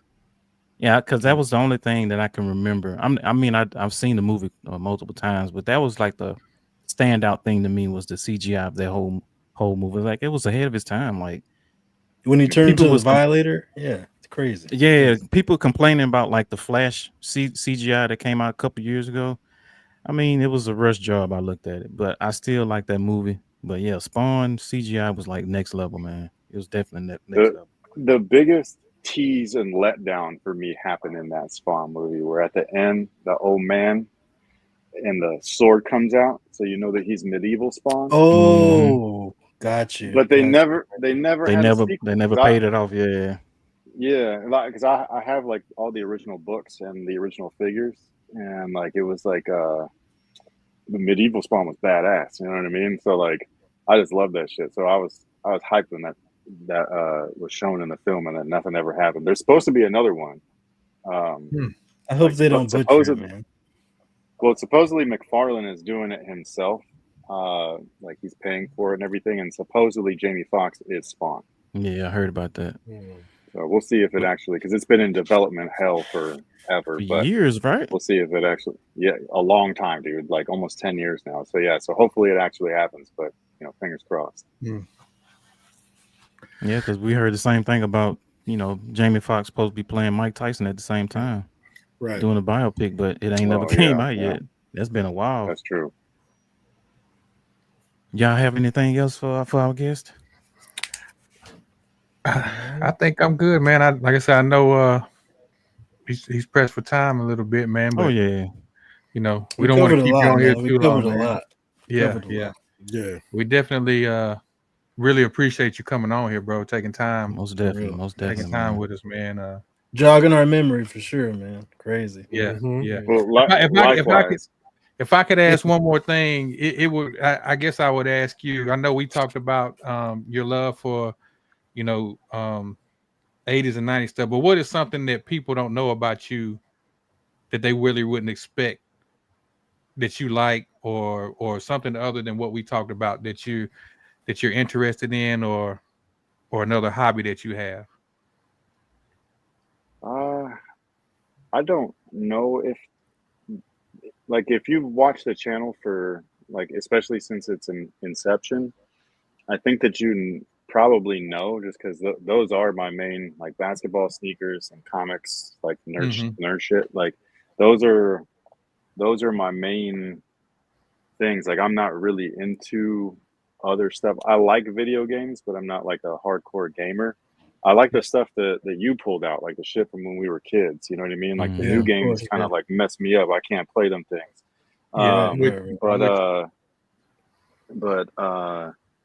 Yeah, so I think, or at least I feel like I'm pretty open and honest usually. So I don't think that I've ever kept anything from anything. So I used to do Q&As and stuff like that. So I used to have a series called Nightwing's Nerd Shit, where I would just unbox whatever came in. And a lot of times it was action figures and stuff like that. So yeah, so I think that did you stop doing that? What made you stop doing it? It was right around the time when the channel moved into the from the Kicks on Court to Wear Testers. So and then from there, whether it was a good decision or not, I'm not sure, but I decided to keep Wear Testers as I don't know how to explain it, but like as branded as possible. Yeah. You know what You I made mean? that the flagship. So like kind of, yeah, like that way, like Wear Testers is Wear Testers. You're not, when you subscribe, I didn't want to like confuse anybody by like, all of this sneakers and retros and all that stuff. And then every once in a while there'd be like nerd stuff, which I did try over the years. Like there was a one episode one-off that I did called Wear Testers Time Out, where I opened up a Power Ranger White Ranger helmet and all that stuff. So I did like a video on that. So I've tried little by little to implement things, but for me, like to keep things like ongoing, it's got to be it's got to get enough views to make the revenue that came in for it like I got you. worth the time, the money that it took to do get the product and the time to edit it and all that stuff. So That like makes sense. That makes sense. yeah, like when I was like younger doing the channel, I would just do everything, you know what I mean? Like everything I could. And I think that's where like the burnout thing comes from. And getting bogged down. And so I got to a point to where like I finally realized like you got to be a little more picky, and you have to do the stuff that you know will hit, and then hopefully you do enough of those to where you can slide in like a little passion thing, every once in a while and stuff, to where when that video doesn't take off, like you're okay. It doesn't bother you. And stuff like that. Yeah. Well, it still bothers me, but like that's more of like a pride thing, I guess, where like in my mind, like if a video doesn't hit a certain number for me, then it's not worth like continuing. You know what I mean? Gotcha. And so yeah, and so it's stuff like that, and like I'll like give things like a good go. Usually, like when we were talking about our podcast, like before we went live and stuff. So like our podcast, I can't remember how many episodes we did, but I tried it for however long, and for me personally, like I just saw the views be up because like the first video always like is like everybody's curious, and then they go down. And so when I would see that, like to me, that means that our general audience, like our main audience, is not interested.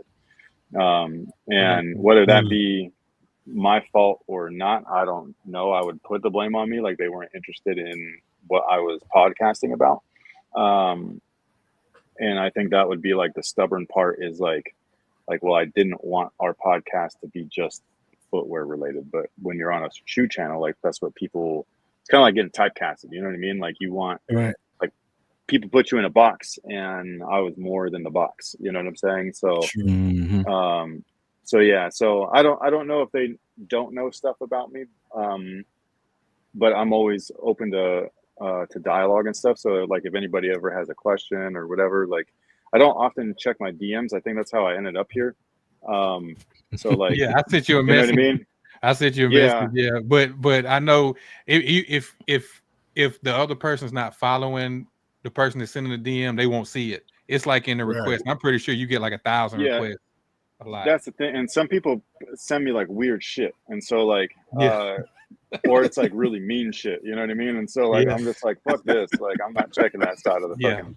Fancy shit, you know what I mean? So delete. I don't delete it. I just don't go over there. Like I see the number at the tab, and I'm like, nah, I'm good. Like you know what I mean? Like, so yeah, and I know that I've missed a lot of things, like whether it be like brands or people, and I don't do it on purpose. It's just that like when I would go over there, like people on the internet are like faceless, so they're fucking assholes sometimes. You know what I mean? And so like a lot of trolls out there. Like, yeah, and like for me, like I don't have time for that. You know what I mean? Like I just whatever. So I think it was Brian was just like, "Yo, check your DMs, fool," and I was just like, "Okay."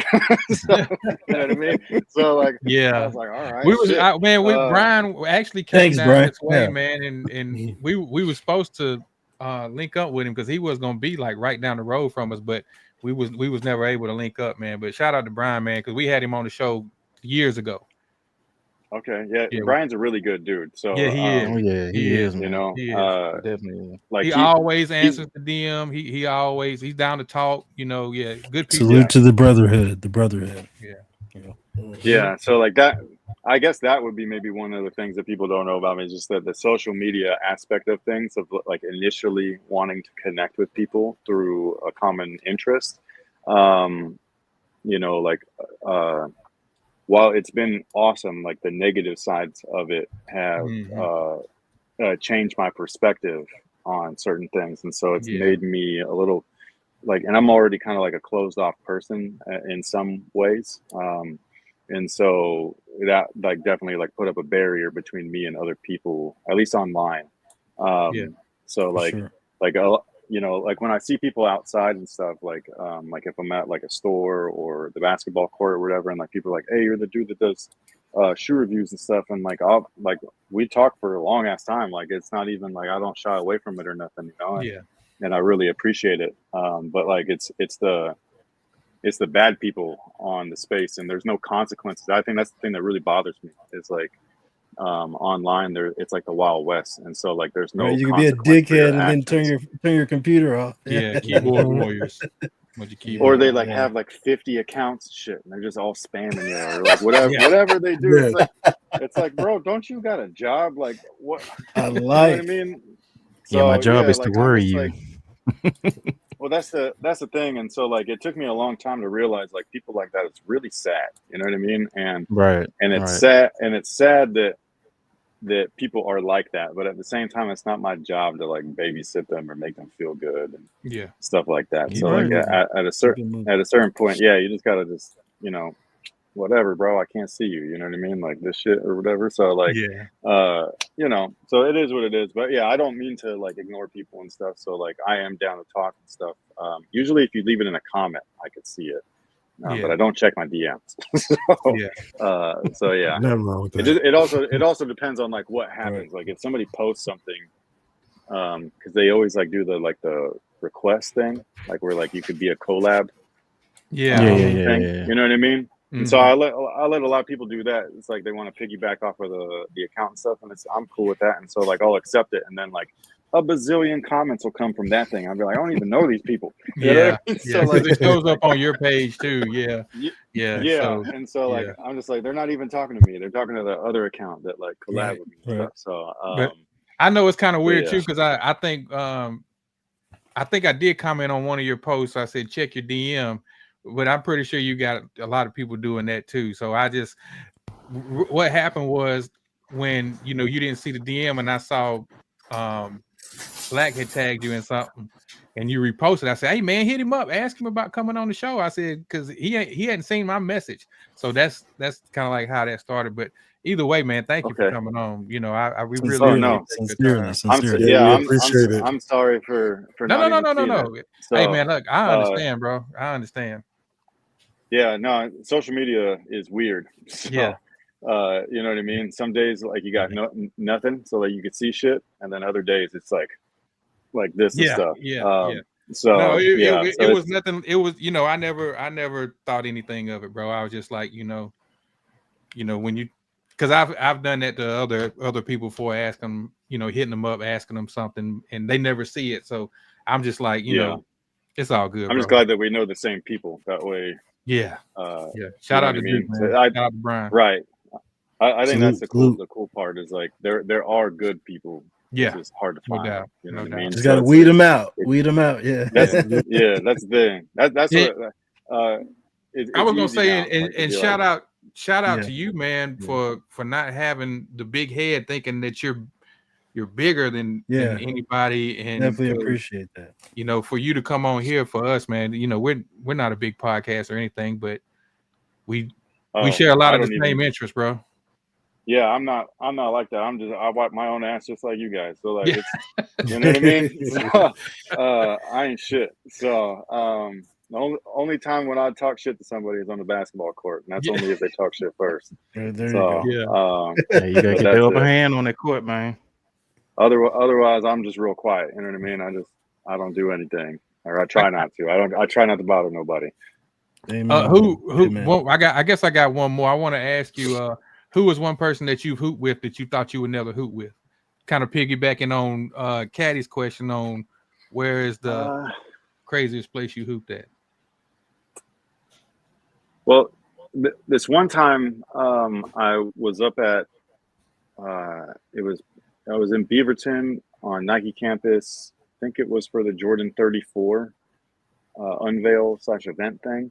And usually at these events, like they'll fly you out if you get invited, and then they'll be like they always got like a big ass itinerary for you. So like you don't have you don't have no time to do nothing usually. You know, barely out any time to sleep and stuff, especially like when you get in all late.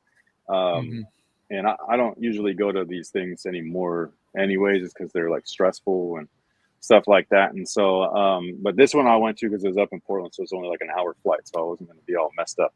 And so I go up there. They do the whole unveil of the shoe. They do the whole spiel of like, you know, this is the tech, all this stuff. This is the design team, so you get to do all your thing, create your content. And then afterwards, you go into their gym, and they got it all lined up, like all the shoes, like for like every person that's there, all the media people.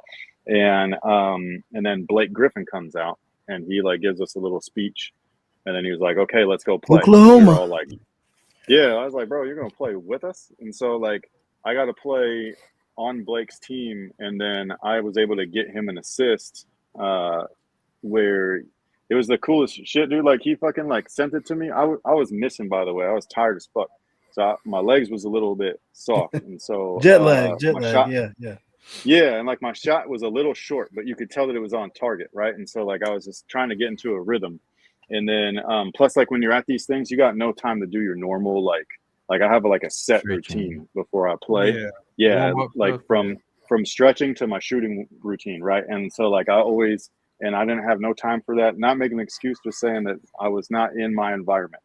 And so you could tell that I was on target, but it was a little bit short. And this fool like dished it to me and then ducked out as I'm shooting it. And like a friend of mine caught it on tape, and it might be on my Instagram page. I'm not sure, but I shot it, and that was the one that finally went in.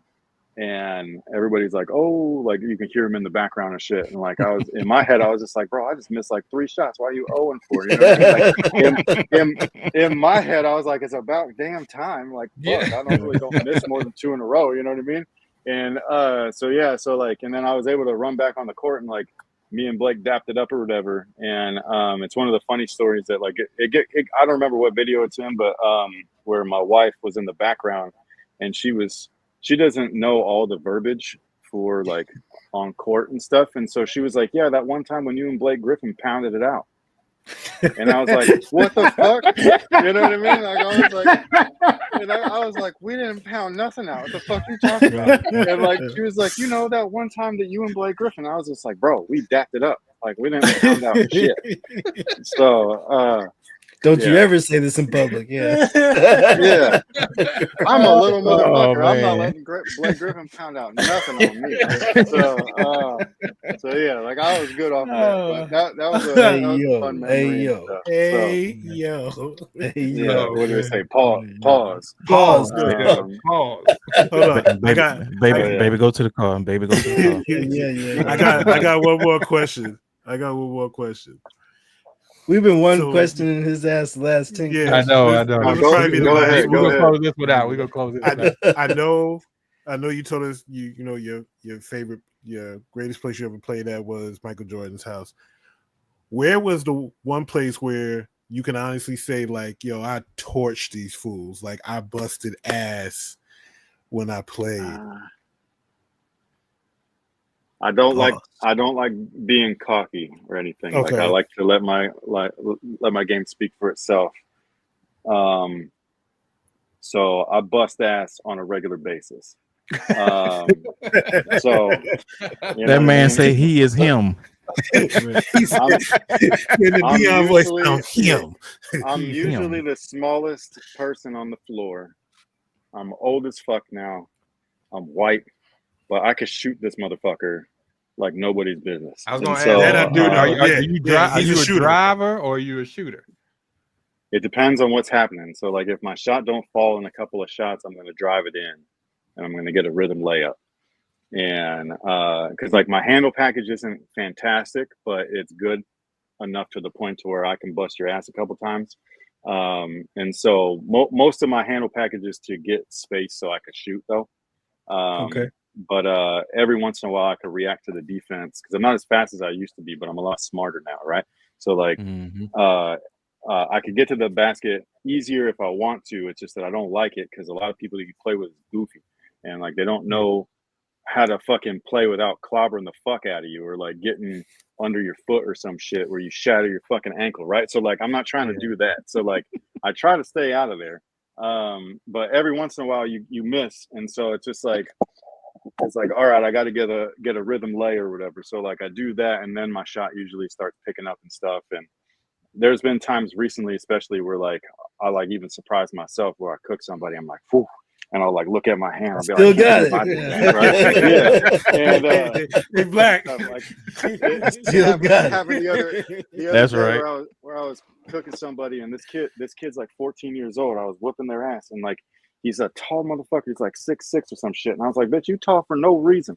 You know what I mean? Like if I was your height, I'd be fucking you up Right. even worse than what's happening right now. So Man, I'm If telling I was you. your height, I wouldn't be here right now. So. for real, I'd at least be in the G League. So like, but yeah, so like that's where I feel like I cook people on a regular basis. I love playing against certain people though. Like there's a friend of mine, Josh, where he's a super nice dude, and he's a really tall. He's tall. He's huskier than me. So like me guarding him, like I look like an ant in comparison. But I love that. Like come post me up. Like I have really strong legs, so like I'll take you down there, and I'll every big man does the same shit. They bring that ball right here, and that's right where I'm That's at. So it. I'm just bam, Yeah. like every time. That's it. Yeah, That's every it. time, and I love it. And so yeah, so when Josh starts talking shit to me, even when he's not on the court, like, and I'll fucking like hit a fucking three, and I'll turn around, I'll be point at him, I'll be like, you next, and all this shit. So like it's like stuff like that where like I just really enjoy it. The one time where I was playing with people that I don't know, where I busted ass was in Atlanta, and I went there for it was a sneaker show. I can't remember what it was called. It was like Sneaker con. damn, it wasn't Shout Sneaker out to my Con. brother. Shout out to my brother. Sneaker So exit. because I did play at a sneaker con. I think it was like Kixify or something like that.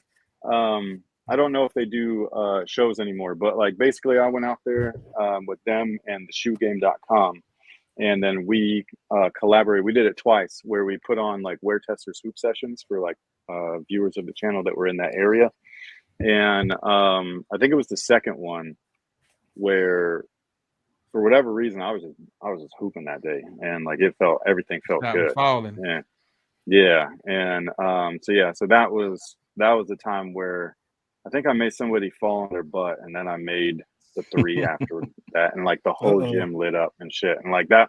Yeah, so that was one of those things where like I love that. But like I said, I shoot though, so like if you if you're not on me, I'm gonna shoot you out of the game. And then as soon as you come on me, I'm going into the basket. Don't you love it when you cooking somebody and they be like, "Dang, you gonna guard him?" That was how I tore. That's how I him. tore my calf. Yeah, so I tore my calf. I was getting ready for a league game, and this is probably something stupid that I do, but like I like to play outside before I go and play inside in the league because they got double rims outdoors. And so I love shooting on double rims because I'm wet as fuck out there. Get you ready, And, get you ready. Yeah, and that rim is a lot firmer than the single rim inside. So if I'm wet outside on a double, then I'm gonna be cash on It's that easy. indoor one. Yeah.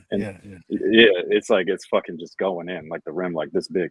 And so I was playing, and this game I didn't play outdoors, but my teammates were like, yo, like come play with us at this 24 or whatever. It's off of Florin Road. I think it's like a different gym now. And so like I'm playing, and I was cooking the fuck out of whoever was guarding me, to the point to where all of them tried their shot, and none of them, like all five of them, rotated at one point onto me, and I was just laughing. I was just like, this is fun shit. Like none of y'all could guard me. And then and I just think it's funny because I'm old and short and white, so like that's where I'm just like, yo, this is fun. You know what I mean? So like I'm just having a ball out there. And so yeah, and then I pump fake, and I was way the fuck out there too. Ain't no way I was gonna shoot from that far, but like they think that I am. And so like I pump fake, he jumped, and I went to go, and my calf just ripped. And like I was like, what? Yeah, I thought it was my Achilles at first. But I fell on the floor, and it was like a weird ass thing. Like it sounded like a tennis ball got thrown and hit my leg. because like you hear like that weird, you know that sound when like the racket hits the ball. Yeah. It sounded like that, and so like and there was people on the sidelines like talking shit, even though I was cooking that whole thing, and so like I turned around, I thought they had thrown a ball at me, and like I was like, what the fuck, and they were gone, and so like I was like, what the hell? So I stood up and I go again, and I fell again on the floor. Oh, and man. I was like, I was like, oh shit, I think I fucked something up, and like I like hobbled my way to the side, and I was like shaky and shit, like my body started shaking because like I didn't know, I didn't know what like just something bad happened, you know what I mean? And so like I was just like, oh no, and that was that took me out for like a whole year. I didn't even know that you could rip a muscle. Wow. And so that was like a kind of like a wake up call. So like that was where like I had to really start to like slow down a little bit and like really like focus on stretching and stuff like that. So that's what I mean. Like I have to have like a whole thing. Otherwise I feel I feel exactly. Otherwise I feel like weird. Like it is still like if anything feels even a little remotely tight, like I'll like be like, I don't know if I should keep going because I just don't want to. Whereas usually I would go like 4 hours at a time and stuff. So like I can't go that long anymore. Right. So yeah, so that was the one time that when I went somewhere where I felt like I was just like hooping and it felt good. I say killing them. Gotcha. Yeah. So yeah, that's my favorite thing besides shooting, like the lights out, is passing. And so my passes be pinpoint accurate and like they're fun as fuck. Cause sometimes they don't even know the ball's coming and shit. And I'm just like, bro, you gotta look at the ball, dude. So, you ain't lying. Open your eyes. Why the fuck you run? Yeah, why the fuck you running inside but not even looking, dog? Like, how are you playing basketball right now? So go sit on the bench. Face and everything. So yeah, Would you call him Pistol Pete Wing? Yeah. Oh, like I'll thread the needle, everything. I do bullet passes. That's the thing. If you're not looking, I'm gonna fucking nail you. And so like I knocked a number of people. I'm just like, just put your hands out. I'll just throw it right there. You know what I mean? And so so like it's one of the things. If you come and pick me and you roll, you're getting the ball immediately. And so like you better be ready. And those are the ones where when the people that's in the gym and they like when they ooh and ah a shot is like one thing, but when you ooh and ah a pass, that's how you know that shit was crispy. So like I like that the most. Gotcha. Nice. That's all I got, fellas. Great show, man. Great show. Dope show. Thank Once you. again, man. I appreciate it. Now, thank you for coming on, man, and spending this time with us, and just chopping it up with us, hanging out with us. The chat was well engaged. I did see one guy, Schooler, asked, he's like, do y'all need any more wear testers? Not right now because the economy sucks. So yeah. So right now we're good. I would love to add more people when possible, but now it's definitely not the time. Right now it's kind of like reminiscent of like the COVID era where like shit is just like this, and so so like we have to be real careful and all that stuff, and we still pay for pretty much everything that you see reviewed, and so that is like our biggest expense is like product. And so and like I don't want people working like for us for free unless it's like every once in a while, like Brian, where like intern, so like stuff like that. So but yeah, right now we're not we can't even if we wanted to, which is unfortunate, but we're just hoping to be able to like weather the storm and hopefully next year is good, or later this year, who knows? You never know. The internet is like a volatile place, so it could be good 2 months from now, or it could be worse, which would be awful. So hopefully that's not the case. But yeah, if you got more people in the chat, like maybe like 10 more minutes, if they had questions, feel free. Somebody just popped up one DJ Monaco, I think. I put it up on the screen. I was on his podcast too. He's a good dude. Oh yeah, we had him last week on here, man. Yeah, he was on here last week. Salute. I so what's your favorite? So right now I just hoop in the Sabrina 2s. Or like a Kobe 4. Like a Kobe 4 is a good one. Although I just broke a pair, which has never happened to me before, so like that was weird. Yeah, that That, Zion moment, huh? yeah, like I've had like shoes rip a little bit, but like this, the whole bottom came off. And like I was like, somebody didn't glue that right. Yeah, 'cause there's no did way. you tag Nike or something, didn't you? I did, yeah. Hella people. Yeah, yeah. That's where the internet sucked, dude. Everybody's like, stop playing the fix. It's like, dude, you're fucking stupid, man. Like, do you not know what a fucking overseas exclusive is, you dipshit? Right, So like that's where right. like, but I can't even like waste Yeah, time. I just like look it's at it, not I'm even just like, worth arguing. whatever. Yeah, yeah, Yeah. yeah. If you don't even know what it is, and you're not even a shoe head at that point. Like, Exactly. Yeah. so yeah. So but whatever, fuck those guys. So That's hilarious, man. Oh, man. We got Wendell. He asked, "What's the most underrated shoe that's most comfortable and durable for people on their feet a lot at work?"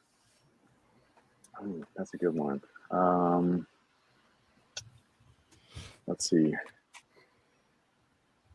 There's a lot. It depends on like what's comfortable for the person. If they're looking for like actual cushion and stuff like that, like it depends. Like 'cause, like for me right now, like my legs are like pretty much shot. Especially with how much I play. So anything that's like super like super cushy, casually like really hurts to wear. For Really? more than like an hour or something. Yeah, because like the more that you kind of like sink into something, like you don't notice unless you start to notice, but like your ligaments and your muscles are contracting and moving too. Even if you're idle and stuff. And so like the shoes that are kind of wobbly or like super soft and stuff like that, like with my legs the way that they are now, like it does feel like stress. So it almost aggravates them more. So what I personally wear is like, which sounds crazy, but I'll wear a shoe that has like nothing in it. So like a Jordan 1 or a pair of Vans, and those are the shoes where I can wear them all day. My legs are okay. My feet like might be like a little sore because there ain't nothing under them. But like my legs at least are all right. It's a But level playing field for your feet. yeah, you're just balanced. You know what I mean? So Yeah. like you remember them Reebok shoes, the workout joints that was like they had balls on the bottom of them for women, and they were like they made it so that they were constantly like this, and they said that they like made them lose weight just by standing and shit and like walking. It's like being on something like that where your body's constantly trying to like adjust and stuff, and it's not the best for you. So, but a shoe that's like very comfortable and well balanced, and I hate to say this, but it is like New Balance stuff, like where their shit is not too mushy and it's not too firm. Yeah, so you like need something with a little firmness to them. Yeah. Yeah, and so like a good runner like that, like an Asics or a New Balance, some of the Saucony or Saucony, Nike has some of them and stuff like that. If you're wanting something that's like super mushy though, a weird underrated shoe is that Jordan Comfort 11. Those are hella comfortable. So a lot of people don't want to wear like weird looking fusion shoes and stuff, but like they're comfortable. So if you don't mind, then go for it. Real quick, how do you? Always pretty solid. I saw you did a review on the On Clouds. What do you think about those and like the Hokas or the Hookahs, whatever? The Hokas today are better than when they first started. When they first started, they were pretty garbage. Like the foam was just a really thick EVA slab of just EVA, like basic shit. Now they actually have like dual density cushions and different setups and stuff. So their stuff that they've got now is like way better than their initial shit. So the Hokas are pretty good. What was the other one that you had said? The On Clouds. The On Clouds. Yeah. That one's kind of like it's a real big hit or miss. Like some of the uppers on those are real questionable. And then the bottoms are interesting too, because like some of them are decent, some of them I wouldn't wear long term. Like that I think that's the weirdest part with today's like running fashion trend is like not all runners are made for casual. You know what I mean? Like the shoes that are for running today, like the super shoes, are literally made for running, and that's it. Like they're made for that. You're supposed to wear them for a few miles at a time, and then take them off, and you wear something different. So, you know what I mean? So like that's where like I wouldn't go that route. I would go like old school, kind of like retro runner and stuff like that. So Gotcha. if you're looking for something pretty well balanced. Okay. You want to add? We got it's pretty much the same question. Monte Carlo and Clifton Cabalado wanted to know what shoe would you most want to see a retro, and that'll be the last question we got. Because it there's said a lot of them. favorite sneaker you would love to see coming back that hasn't had a retro since its original release in the 80s and 90s. And then Clifton said, what shoe would you most want to see a retro of? There's almost too many to list. Like the one that kind of comes off right off the top of my head would be the like Air Flight 89 high tops. Come on, man. Not Come yeah, on. not You're preaching to the choir to those two guys Come right there. Okay. Preaching to Yeah, the It's choir. official. You the best guest ever. It's official. Thank you. So yeah, that's like the first one that comes to mind. I want to pull them out, Black. Look, there it is. You have a pair? Oh my god, Yes. those are beautiful. Yeah, and they're wearable. He got them restored, man. You got them restored, bro. I'm jealous, actually. That's sick. Yeah, that shoe, like when we're talking about like talking to an era, you know what I mean? Like That's that it. right there. That's it. Yeah. Like you turn on anything that was produced and live in the 80s, there might be wearing something like that. You know what I mean? Mm-hmm. Something at least that looks like that. So that shoe is just fan-fucking-tastic. I think that the low top for me is nostalgic just because that was the shoe that I got in lieu of the Air Jordan 4 because my mom thought I was crazy for even asking for a pair of Jordans. So I got the 89. They were like, there was a grandpa color. They were white. And then the top line that's painted was the really light gray. I don't know if you remember them. They were like from like 1999 or something like that. Yep, I remember. Yep. I know. So yeah, I wore the first day of school. I wore them to school. I thought I was fresh as a motherfucker. I sit down in class. It was English class. I'll never forget this shit. And this fucking white chick that was sitting next to me was just like, "You got some new shoes on?" I was like, "Yeah." "How do you like them?" Like, "They're fresh, right?" She was like, "You look like a fucking grandpa." I was like, "Bitch, what?"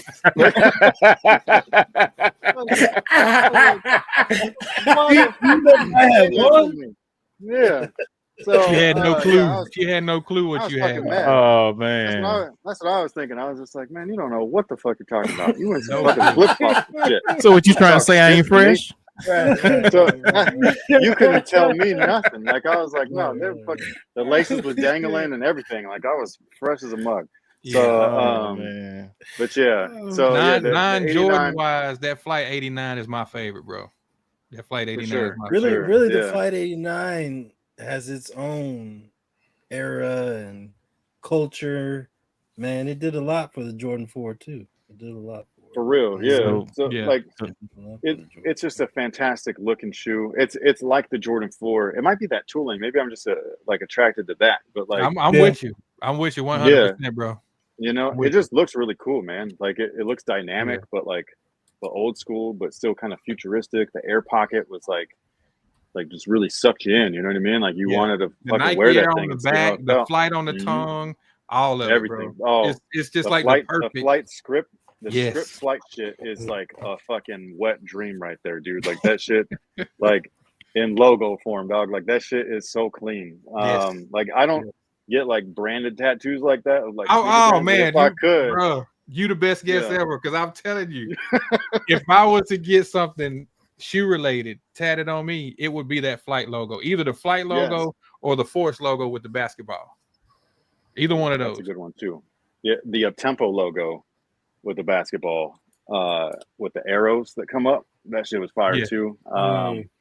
Yeah, that was, man. So yeah, see, like stuff like that is just like a vibe and stuff. So you know, and when you just look at it, it just looks like fun. And if we're going in the Jordan realm, I would love to see like the UNC 15s come back, or the lows. But I actually would really love both of them.